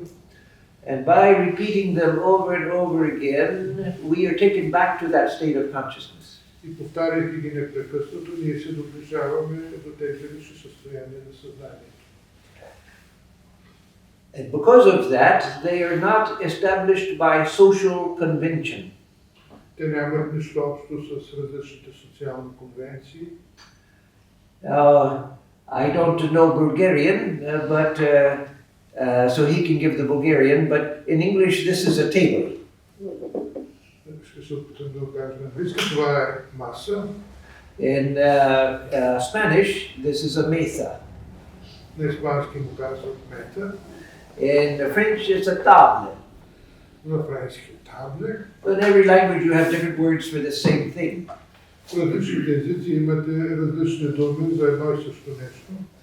And so each language establishes a word for a particular object. И във всеки език се е установила някаква дума за конкретния обект. And it's accepted by the speakers of a particular language as this is the word for this object. И тази дума се е възприела от тези хора, които говорят съответния език, като думата свързана с този обект. But a true mantra is not established by social convention. Но истинската мантра, тя няма нищо общо с такъв тип социални конвенции. There is a real and unchanging connection between a true mantra and that which it represents.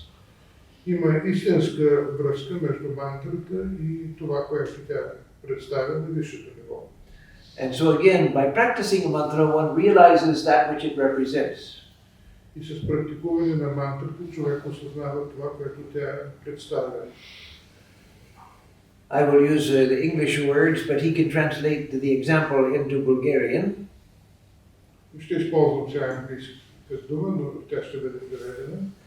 I could repeat cow, cow, cow, cow all day, but a cow doesn't appear before me. Аз мога да произнасям думата крава, крава, крава, но никаква крава няма да се появи пред мен.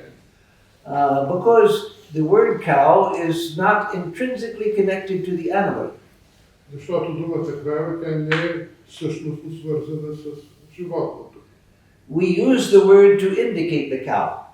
Ние използваме тази дума като индикация за крава само. And so it's an established connection. За да направим някаква връзка в съзнанието си. But the mantra is considered to be the sound body of that which it represents.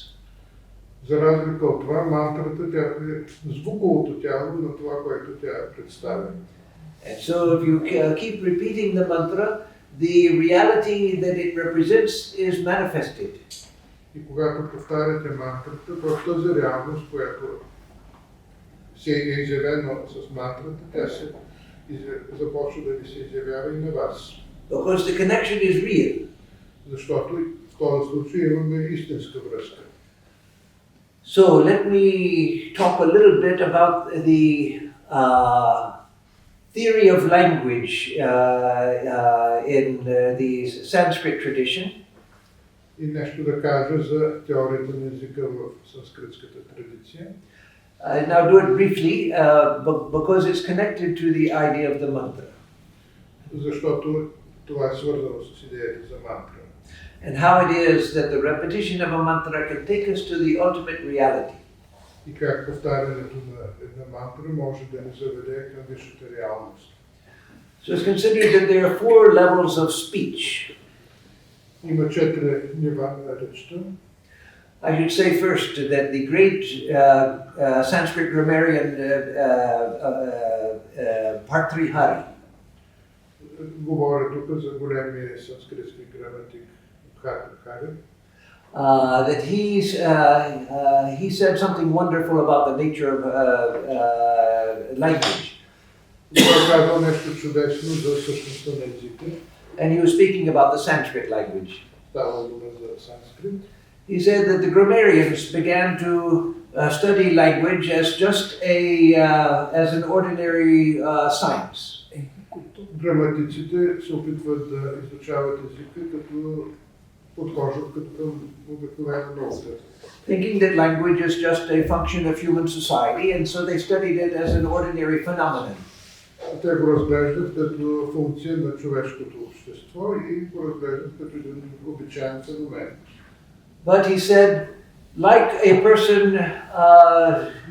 looking in a pile of hay for whatever one could find there, a pile of straw for whatever one might find there, Ако човек гледа на него като на купче на сено и се чуди какво може да намери в нея, it was like finding a diamond in the pile of straw.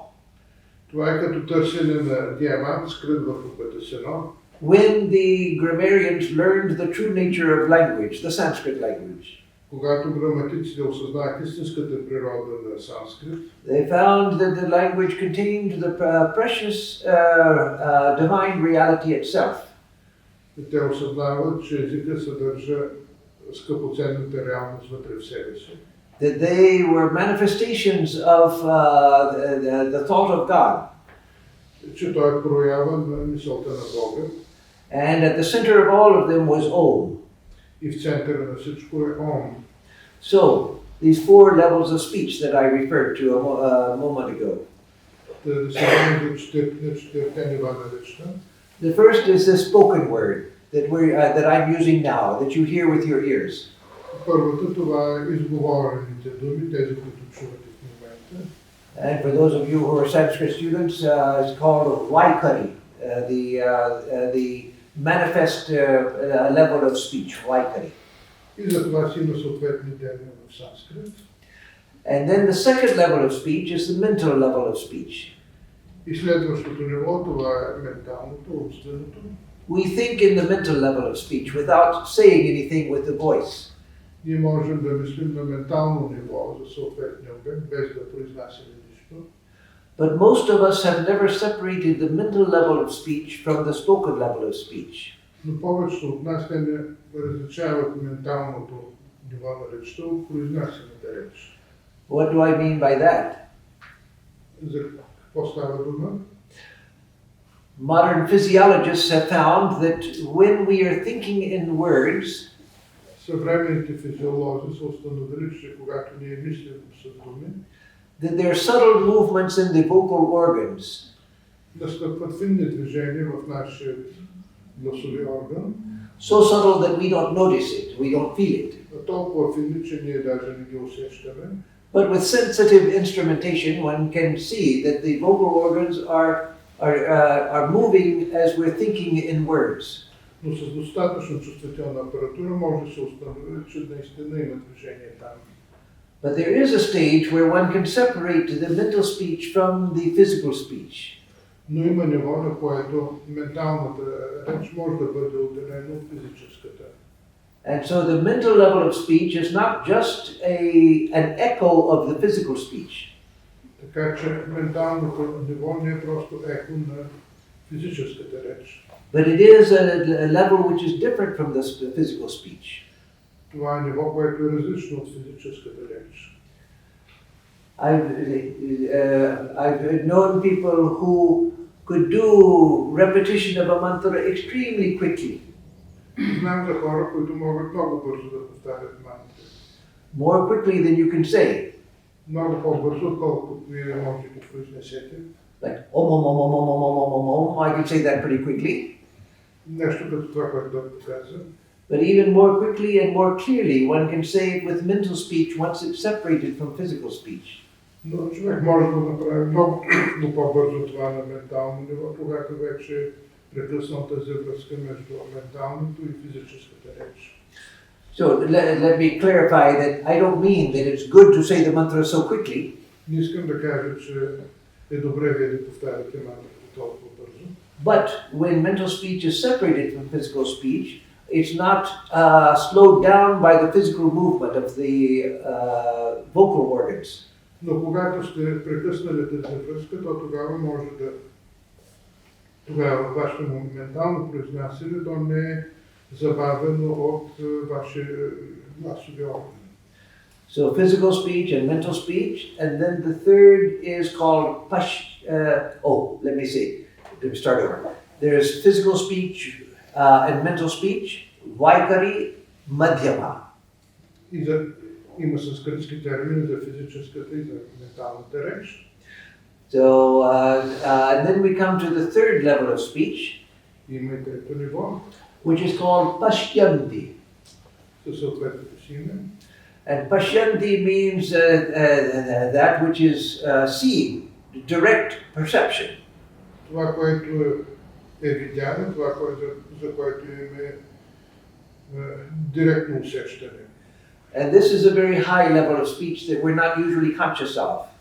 Това е много високо ниво на речта, за което обикновено ние не го осъзнаваме.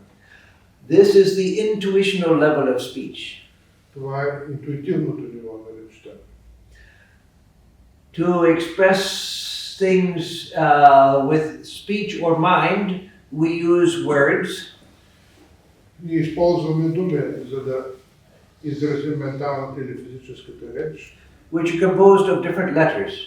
които са съставени от различни букви. Like in English, table. Тъй както МАСА за маса. Yeah. Where is the table in those letters? И къде е масата в тези букви?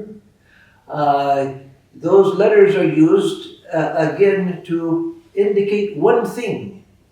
тези всички букви имат цел да насочат, да индикират едно нещо, but there's a string of different letters and used to indicate one thing. но ние виждаме, че имаме подредени няколко думи, за да не насочат към един единствен обект. But the Sanskrit grammarians say that even a sentence is one thought. Докато санскритските граматици казват, че дори едно изречение, една мисъл, If I say, I will go home now, например, аз ще отида вкъщи сега, I'm using all of these words to express one idea. всички тези думи се използват, за да изразят само една идея. And I have to have all of this grammar to tie it all together and show the relationships. Аз имам нужда от граматика да ги навържа заедно и да покажа каква е връзката между тях. But the idea behind that is only one thing. I will go home. Но въпреки това, идеята, която стои за всички тези думи, си е само една. Отивам вкъщи. So in Sanskrit, that's even in the writing where words are all tied together. Nowadays, the habit in Sanskrit is to break some of the words, but it used to be in one sentence, the whole thing would be in one continuous, no break between the letters. И едно време в санскрит цялото изречение е било изписано така, че няма интервали между думите. Това едва наскоро започна да се изписва по този начин. The reason for that was that a sentence was considered to be one thing, expressing one idea. И причината е за това именно тази представа, че цялото изречение представя една идея. And so the pashyanti, the third level of speech, Така че третото ниво на речта is where the idea is a whole, е това, при което идеята като цяло присъства. unbroken, Неразделена. not broken into letters, Не е разбита на думи not broken into и words. на букви. And so the pashyanti is the intuitional level of speech. Така че това е интуитивното ниво на речта. In the same way, a book is considered to contain a whole idea, a complex but a whole idea.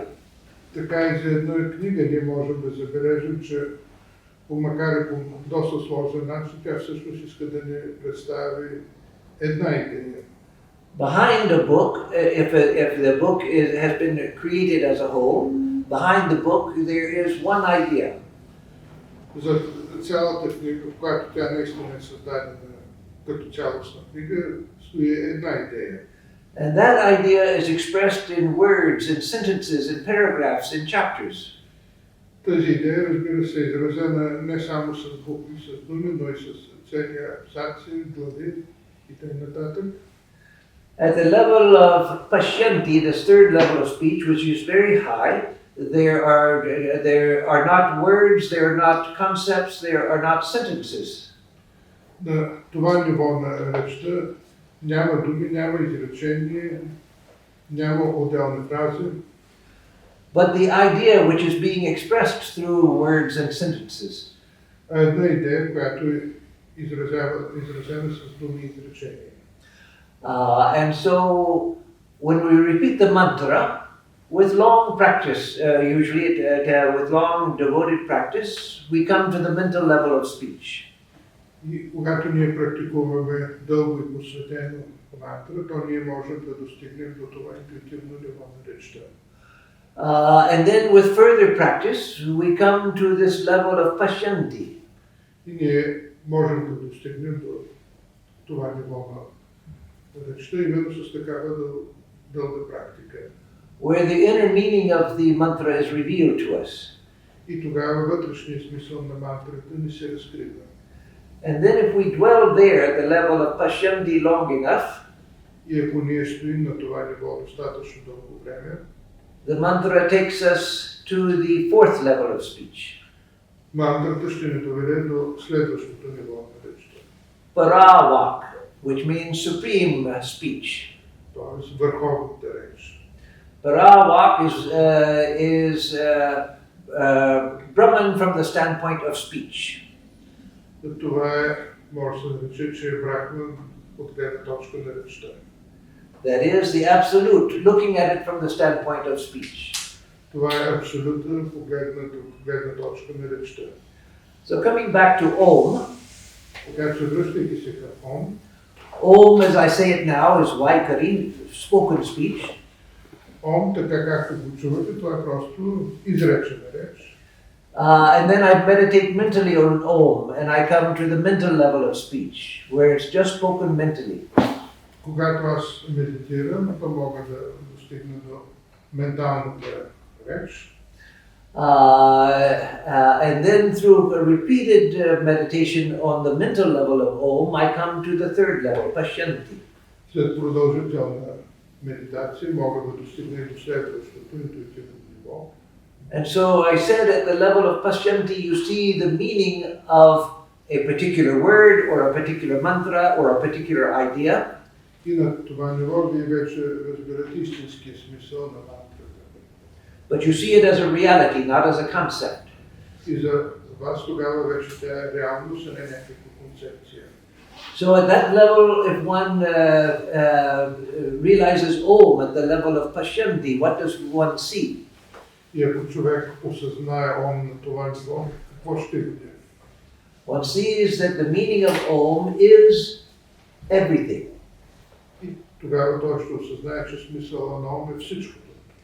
Not that Om is made up of many different parts, Не, че Ом е съставен от най-различни части.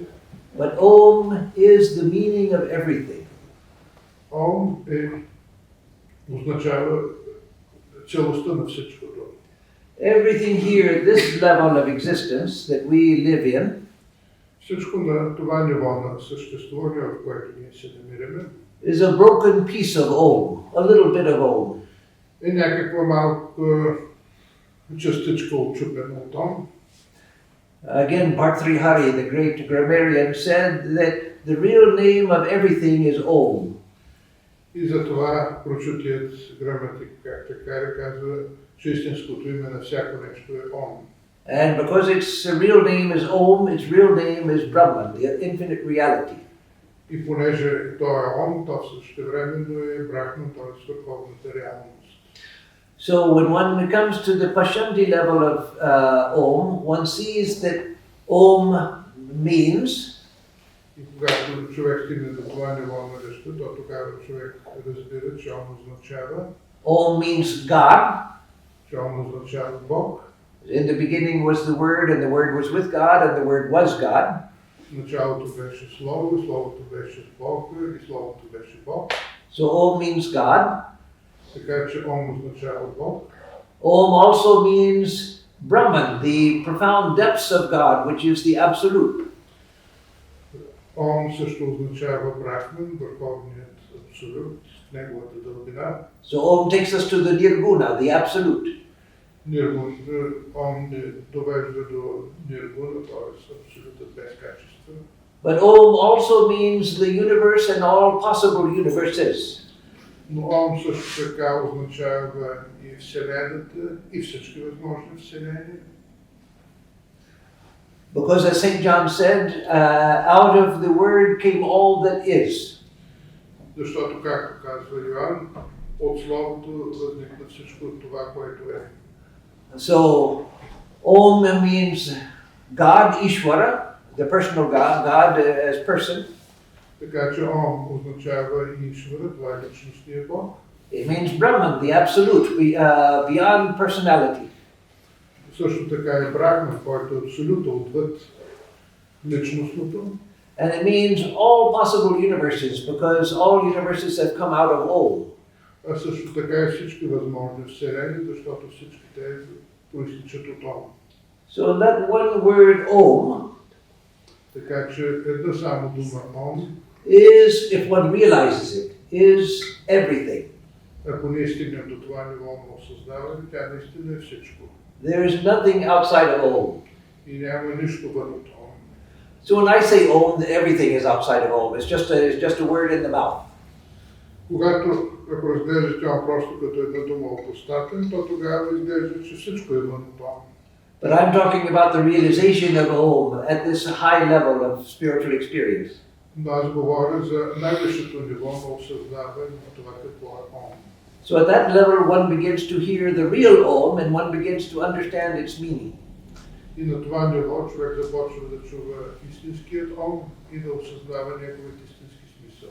And then as one goes on holding on to absorbing oneself in Om, one can realize the absolute, Brahman. И когато човек напълно се разтвори в Ом, то тогава той осъзнава и абсолют. So Om will take us from here to the mental level, to the intuitional level, to the absolute.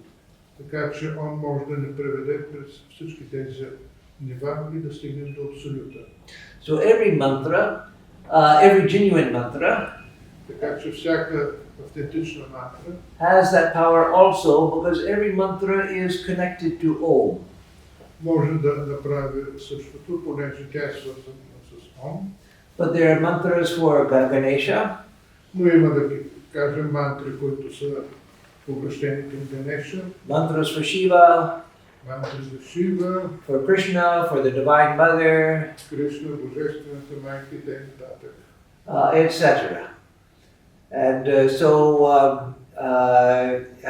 by repeating, for instance, the mantra for Shiva, that will take you to the reality of Shiva.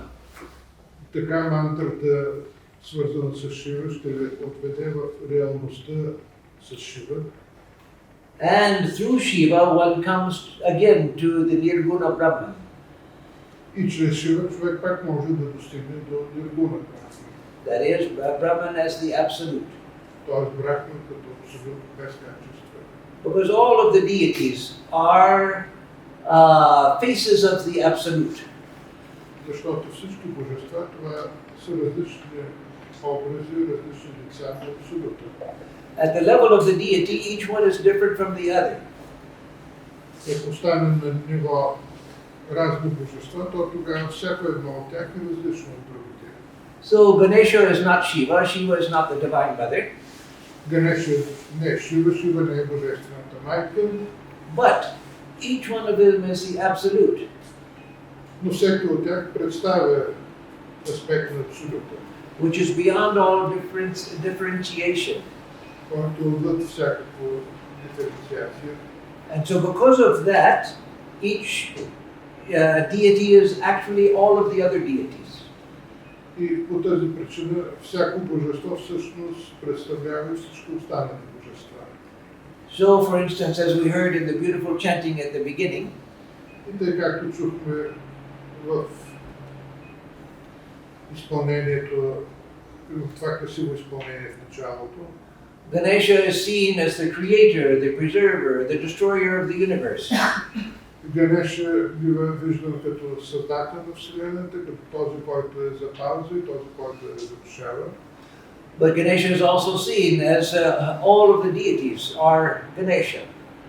Но той също се вижда и като представител на всички божества. So if you go to a worshipper of Shiva, or if you chant about Shiva, Ако вие сте почитател на Шива и повтаряте химн за Шива, then Shiva is the creator, the preserver, the destroyer. тогава и Шива е създател и този, който запазва и този, който разрушава. And all deities come out of Shiva. И тогава ще се струва, че всички божества произлизат от Шива. So if you repeat the mantra of Ganesha, eventually you realize Ganesha, the deity. Когато повтаряте мантрата, която представлява обращение към Ганеша, вие достигате до божеството Ганеша и неговото владение. But that realization of Ganesha eventually takes you to the Nirguna Brahman, the absolute. И това осъзнаване на Ганеша, то ще ви доведе до Ниргуна Брахман. So if you recite the mantra of Shiva, also you come to the reality of Shiva. Когато повтаряте мантрата сочена към Шива, вие се осъзнавате Вселението, се озовавате Вселението на Шива, оттам можете да достигнете до правилно. And eventually you see that Shiva is the same reality.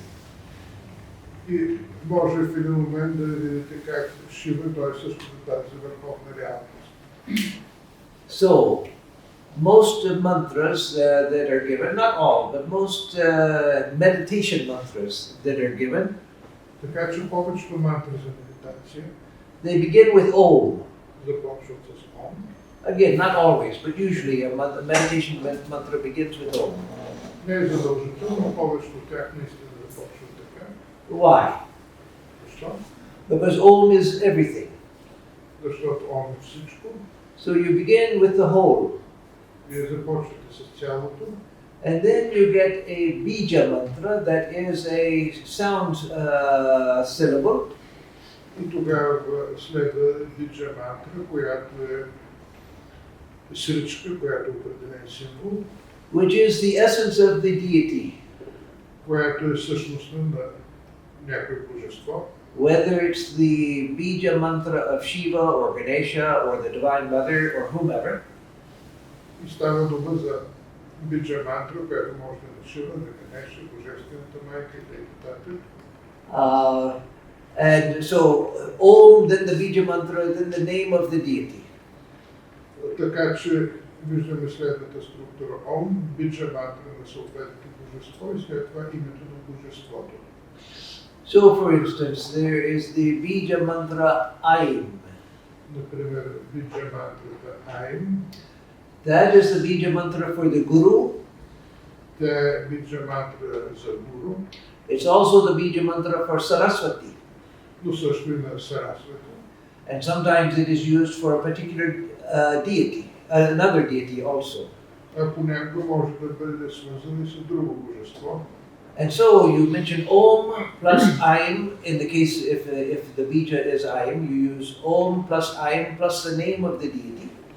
Така че имате мантра, която е Ом, Айм и след това името на божеството. To specify what the mantra signifies.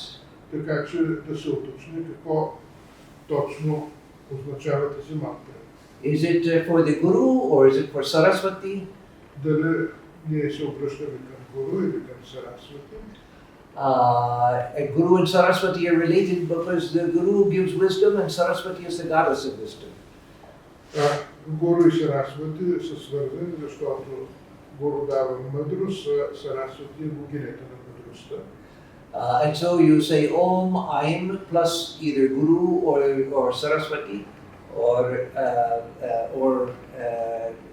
a few other possibilities. Така че вие имате Ом, Айм, съответното име на Гуру, на Сарасвати или с някакви други вариации. And by repeating that, it takes you to either the Guru or to Saraswati. И повтаряйте тази мантра, вие отивате вселението на Гуру или на Сарасвати. And through the Guru or Saraswati, one eventually comes to the Nirguna Brahman, the absolute Brahman. И оттам може да достигнете и до Ниргуна Брахман.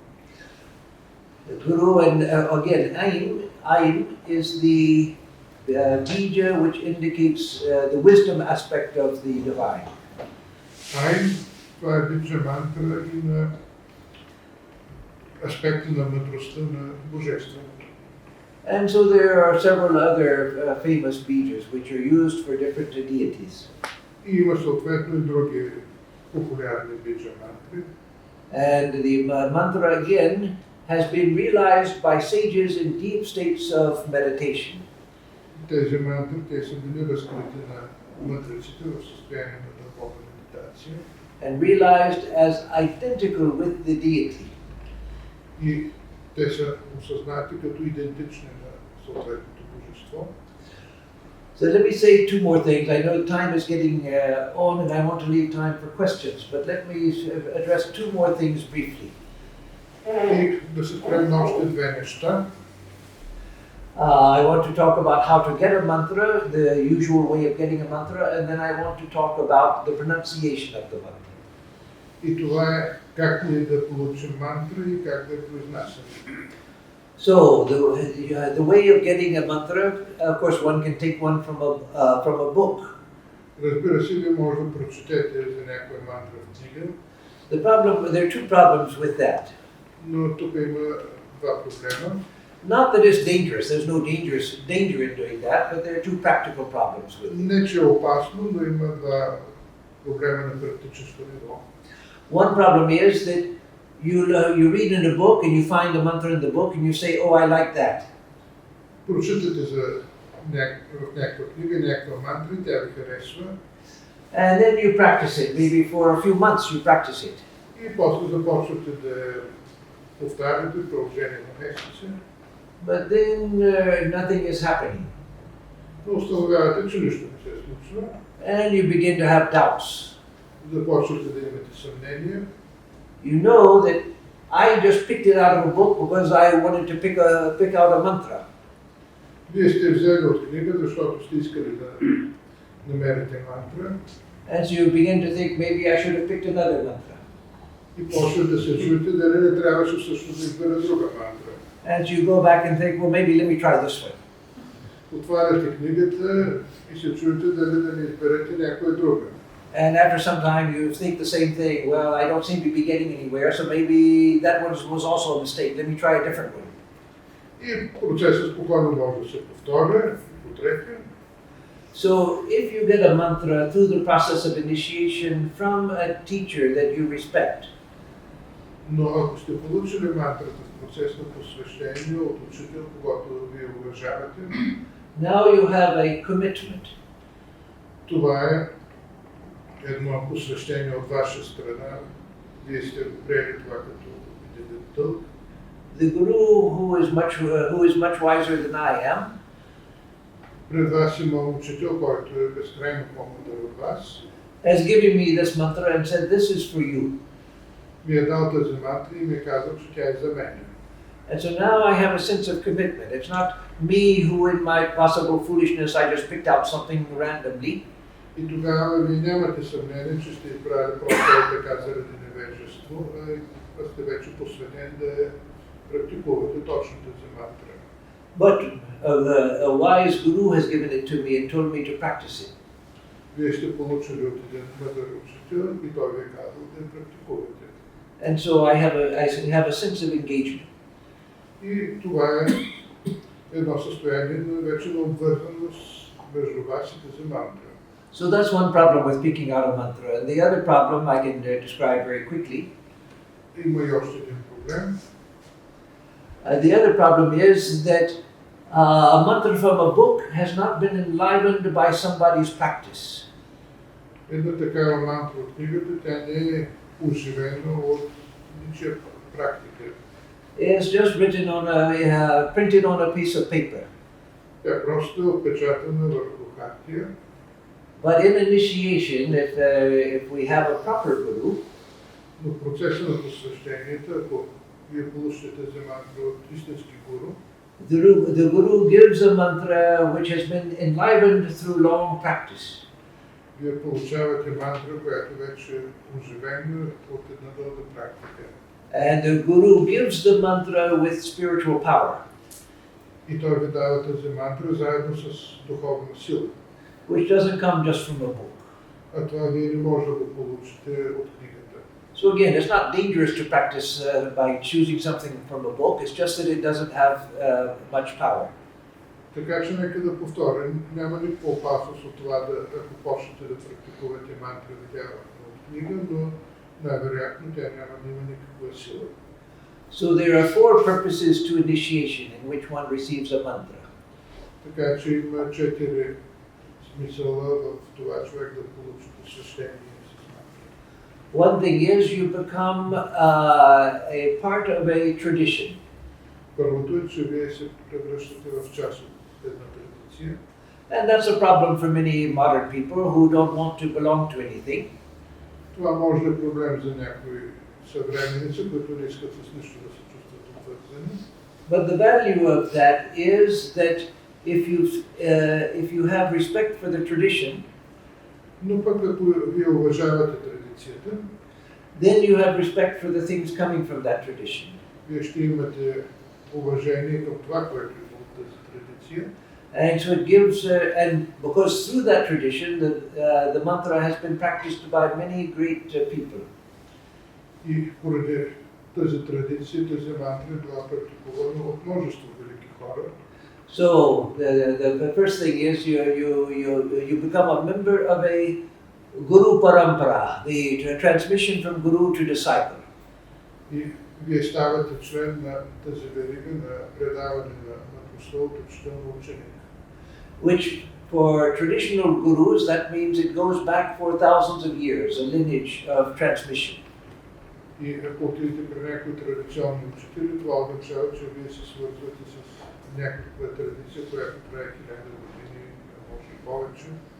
A second aspect of initiation is it's considered a purification of the body and mind. Вторият аспект, това е, че това довежда до пречистване на тялото и на ума. That one can believe or not believe, but that's seriously believed in the traditions, that it's a serious purification of the body and mind. Вие може и да не го вярвате, но това масово се отчита че вярва в традицията, че тя води до пречистване на ума и на тялото. That after the initiation, because you belong to a lineage of teachers, след посвещението, понеже вече вие сте част от една дълга последователност от учителя, you are no longer alone in working out your karma, вие не сте сам в отработването на вашата карма, because the power of the tradition is with you. Силата на традицията е заедно с вас. And it helps you in the working out of your karma. И това ще ви помага в отработването на вашата карма. And it helps you find your way through obstacles along the path. И това ще ви помогне, за да намерите пътя си, когато трябва да преодолеете някакви препятствия. A third purpose of initiation is you get an impulse of spiritual power. Третият смисъл на посвещение, това е, че вие получавате импулс на духовна сила. Not that you feel it at the time of initiation usually, Обикновено няма да усетите това от момента на посвещението. but in time you realize it with practice. Но след време с практикуването ще го осъзнаете. And that impulse of spiritual power is given through the mantra. И този импулс на духовна сила, той се предава именно чрез мантрата. A qualified guru, when the guru gives the mantra, gives it with his own power. Защото един истински гуру, той ще ви даде и част от своята сила. And that power will help in the working out of your spiritual path. И тази сила, тя ще ви помага, докато се движите по вашия духовен път. And the fourth purpose of initiation, and fourth and last main purpose, is you get instructions in how to meditate. Четвъртият смисъл на посвещението, че вие ще получите напътствие как да медитирате. So that's how you normally get a mantra. И това е обичайният начин, по който човек получава мантра. And now let me say something about the pronunciation of a mantra. А сега да кажа нещо за произношението на мантрите. Because the question comes, well, what if I can't pronounce it exactly as I'm supposed to pronounce it, and then maybe there will be no result. Непрекъснато възникват въпросите, ако не успявам да произнасям по правилния начин, ще има ли резултат? I'm from Bulgaria or I'm from America, and so I have an accent if I try to pronounce Sanskrit words. Всички ние идваме от различни езици, с различни акценти, се опитваме да произнасяме санскрит. So will that affect my practice? Това няма ли да повлияе зле на нашата практика? And will it prevent me from realizing the mantra? И да не би това да попречи изобщо на това да осъзнаем мантрата. No, but no within limits. Отговор е общо взето не, но има нужда от уточнение. And that is, there is some flexibility in the pronunciation. Има място за известна гъвкавост в произнасянето. Because, again, the mantra is an approximation in human speech of an actual transcendental sound. Мантрата това е просто едно приближение чрез човешките гласови органи на истинската мантра. And so even in India, in different regions of India, there are different accents. В самата Индия има различни акценти. If you go to a Bengali guru Ако отиде при бенгалски гуру and they give you the mantra Om, и той веде мантрата Ом, they'll say Om. той ще произнесе както чухте. And yet there are Bengalis who have realized Om. Защото по такъв начин бенгалците осъзнават Ом. So the usual pronunciation should be with closing the lips. Om. Обичайното произношение с затваряне на устните, както го чухте току-що. But the Bengalis will say Om. Докато бенгалци ще го произнесат с отворени устни накрая. And so with the bija I mentioned Ain. Аналогично с биджата Аим, Bengalis will say Oing. те ще го произнесат като Оим. And some parts of India they'll say Ain. Другаде ще го произнесат като Аим, Some parts they'll say Ain. а някъде Ейм. And in between all of those. И с междинни положения също така. So, and yet all of those are within the realm of acceptable. И всичко това е в границите на приемливото. So, you should try to pronounce it as closely as you can to the way that it was taught by your teacher. Така че опитвайте се да произнасяте по колкото се може по-близък начин до това, което сте чули от вашия учител. But don't worry if you have a Bulgarian accent when you pronounce it or an English accent when you pronounce it. Но не се притеснявайте, ако вашето произношение е отцветено с български или някакъв друг акцент. As long as you're trying to pronounce it as closely as you can. Докато се опитвате да го произнасяте толкова добре, доколкото можете. If you do that, it will be close enough. Ако правите така, това ще е достатъчно. Now, associated with that, let me say a little bit more, and then I'll close. И нека да добавя още малко. It said that when you repeat a mantra, you should think of the meaning of the mantra. Докато повтаряте мантрата, вие също така трябва да си мислите и за нейния смисъл. So what is the meaning of the mantra? Какъв е смисълът на една мантра? Sometimes a mantra is in the form of a sentence. Понякога тя представлява цялото речение. Like Om Aim Shri Gurave Namaha, Например, като това, което чуте. which means Om salutations to the revered teacher. Ом, почитание към уважаемият учител. So it has a dictionary meaning. И това е смисъла, който ще намерите в речниците. But even that is not the most important meaning. Но това не е най-важният смисъл. The same mantra can be given in a short form, Същата тази мантра, тя може да бъде дадена в кратка форма. which is just Om Aim Guru. И тя да бъде сведена до Ом Айн Гуру. So there's no sentence. Тук всъщност няма изречение. It doesn't have salutations to the revered Guru. Не се споменава за почитание на уважаеми гуру. It just has the Om, the Bija, and the word Guru. Тук просто има Ом, биджа мантрата и споменаване на гуру. So the meaning of a mantra is the deity itself. Смисъла на мантрата това е съответното божество. So the meaning of the Guru mantra is the Guru himself, the spiritual teacher. Смисъла на гуру мантрата е именно духовният учител. But not the spiritual teacher as a human personality that eats food and drinks water and so forth.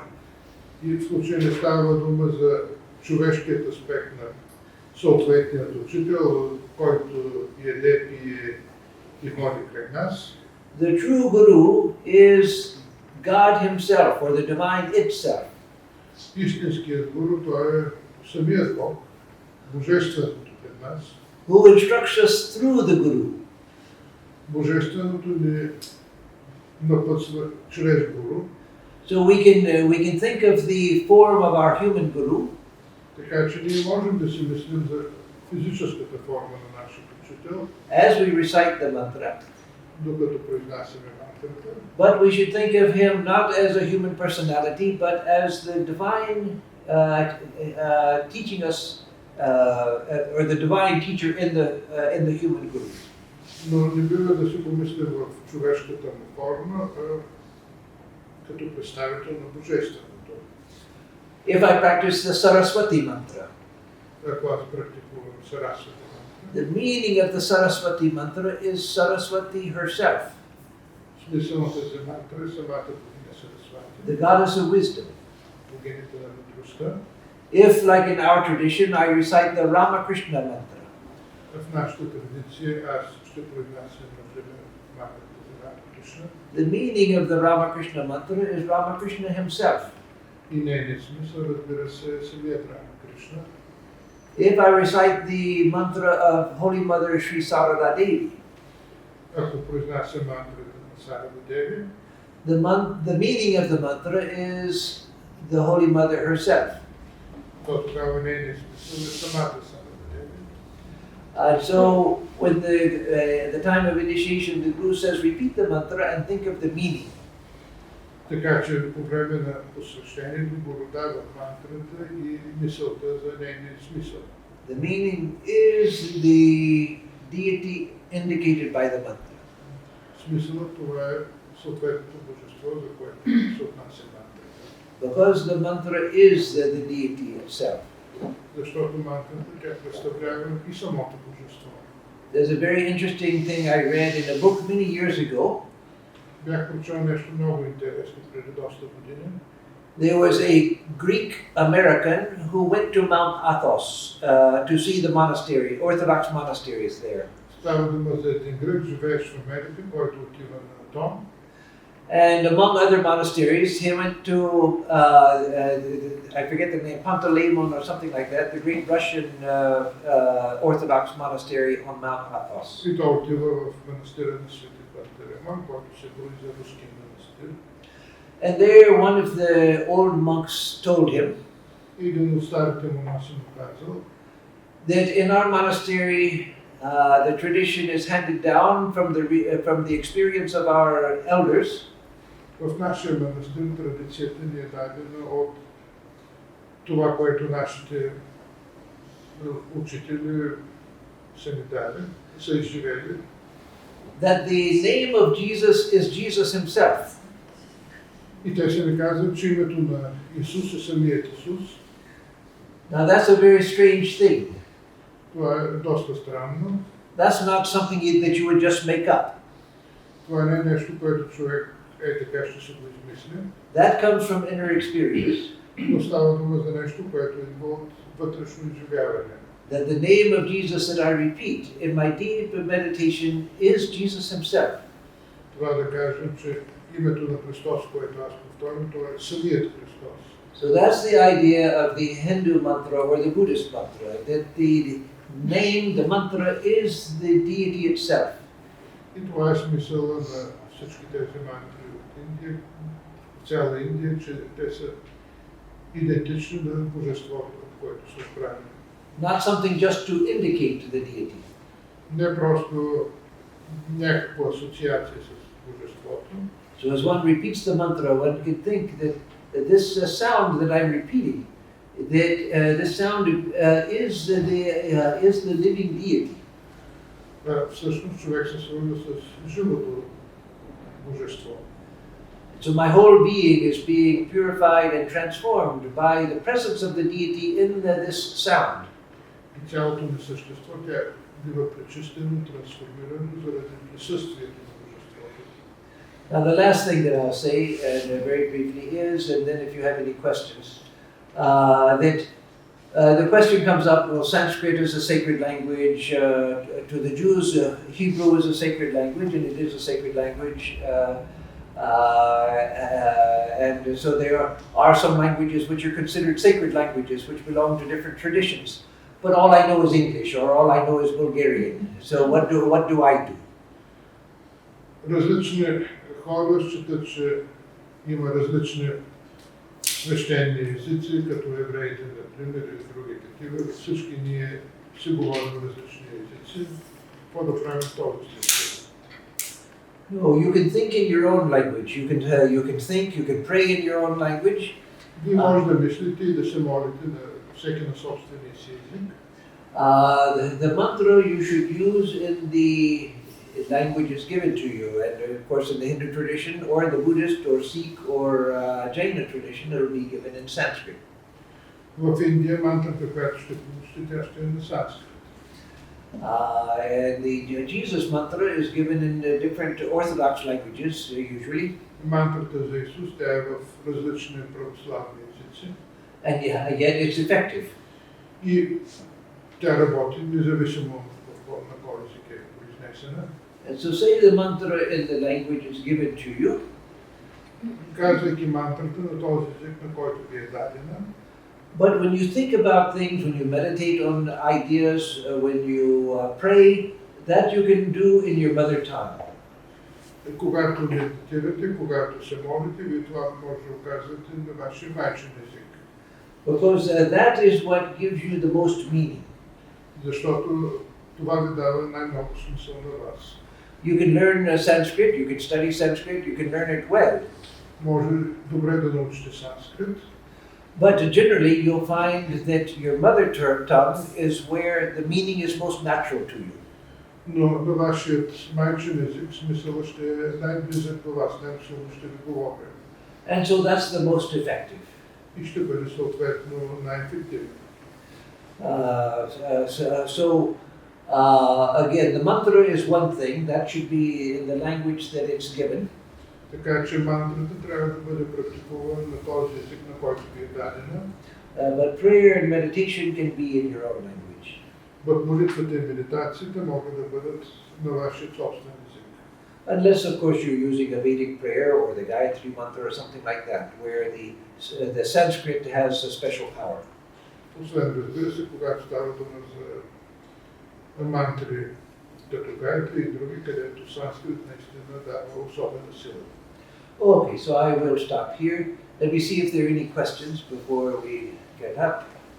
Така че ще спрем до тук и сега идва времето за въпроси.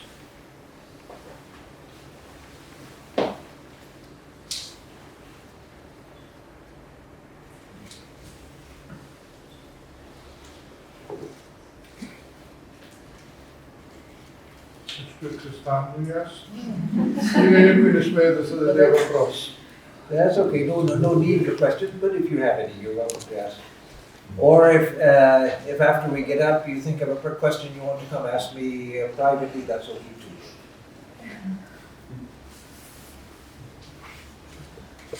So then let us close, and let me close with a Shanti mantra. Ще завършим с Шанти мантрата.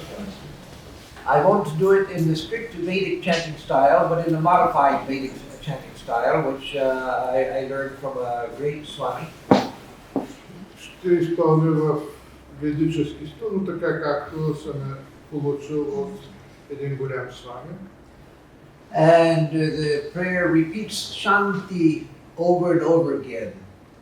И се повтаря Шанти непрекъснато. Which means mir. Което означава мир. And so it says peace in the heavens, peace in the sky, peace on the earth. Така че се говори за мир в небесата, мир на земята, мир навсякъде. Peace in the waters, peace in the plants. Мир в водите, мир за растенията. And so. So I'll just do this Sanskrit.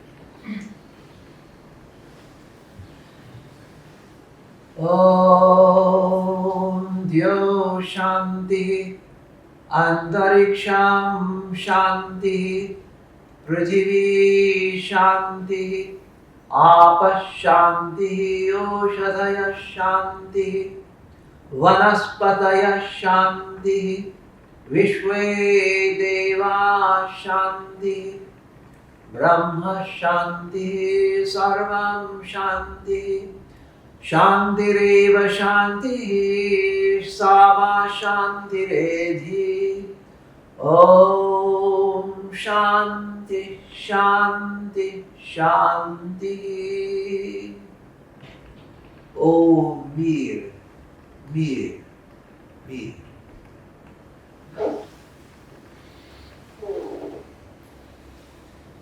thanks to Asin, Thanks and to the lecture. We're thankful, Swamiji, for what you said tonight. It was really spot on and something which a lot of people would like and maybe have never been able to ask these questions about. Language is really important and should be part of everyone's spiritual practice. And what you said is really very, very good. Thanks a lot, Swamiji. and thanks to the Vedanta Society of Bulgaria for inviting me. Позволете ми преди всички да си разотидеме, да кажа няколко думи от името на организаторите. Най-напред ви благодаря, че всички сте тук, че тази студена зимна вечер предпочетохте да дойдете тук в компанията на Swami Atmarupananda и да слушате неговите мъдри слова, вместо да си стоите в къщи пред телевизори и компанията на вашите приятели. Тук чухме Swami Atmarupananda ни говори за много духовни неща на много финно ниво. Така че това бяхме свидетели на това нещо. Също така бяхме свидетели, че нямаше никакъв ход на тази конференция. Това е в чистата традиция на Рамакришна мисията. Така, въобще не е долу, трябва да знаем, че навсякъде така. От друга страна всички знаем, че ние живеем в един материален свят. Тези духовни неща, за които чувахме, се проявяват в материален свят, в който всички знаем законите. Нали? И в духът на тези закони има една малка кутийка, на която пише дарение. Така че ние високо ще оценим всеки жест от ваша страна, който ще ни позволи отново да поканим с вамито и така. Ако думите му са ви говорили, ще имаме възможност пак да го видим. Това е което искам да ви кажа. Приятна вечер ви желая. И все още разполагаме с известно време, ако някой иска да даде участие порядък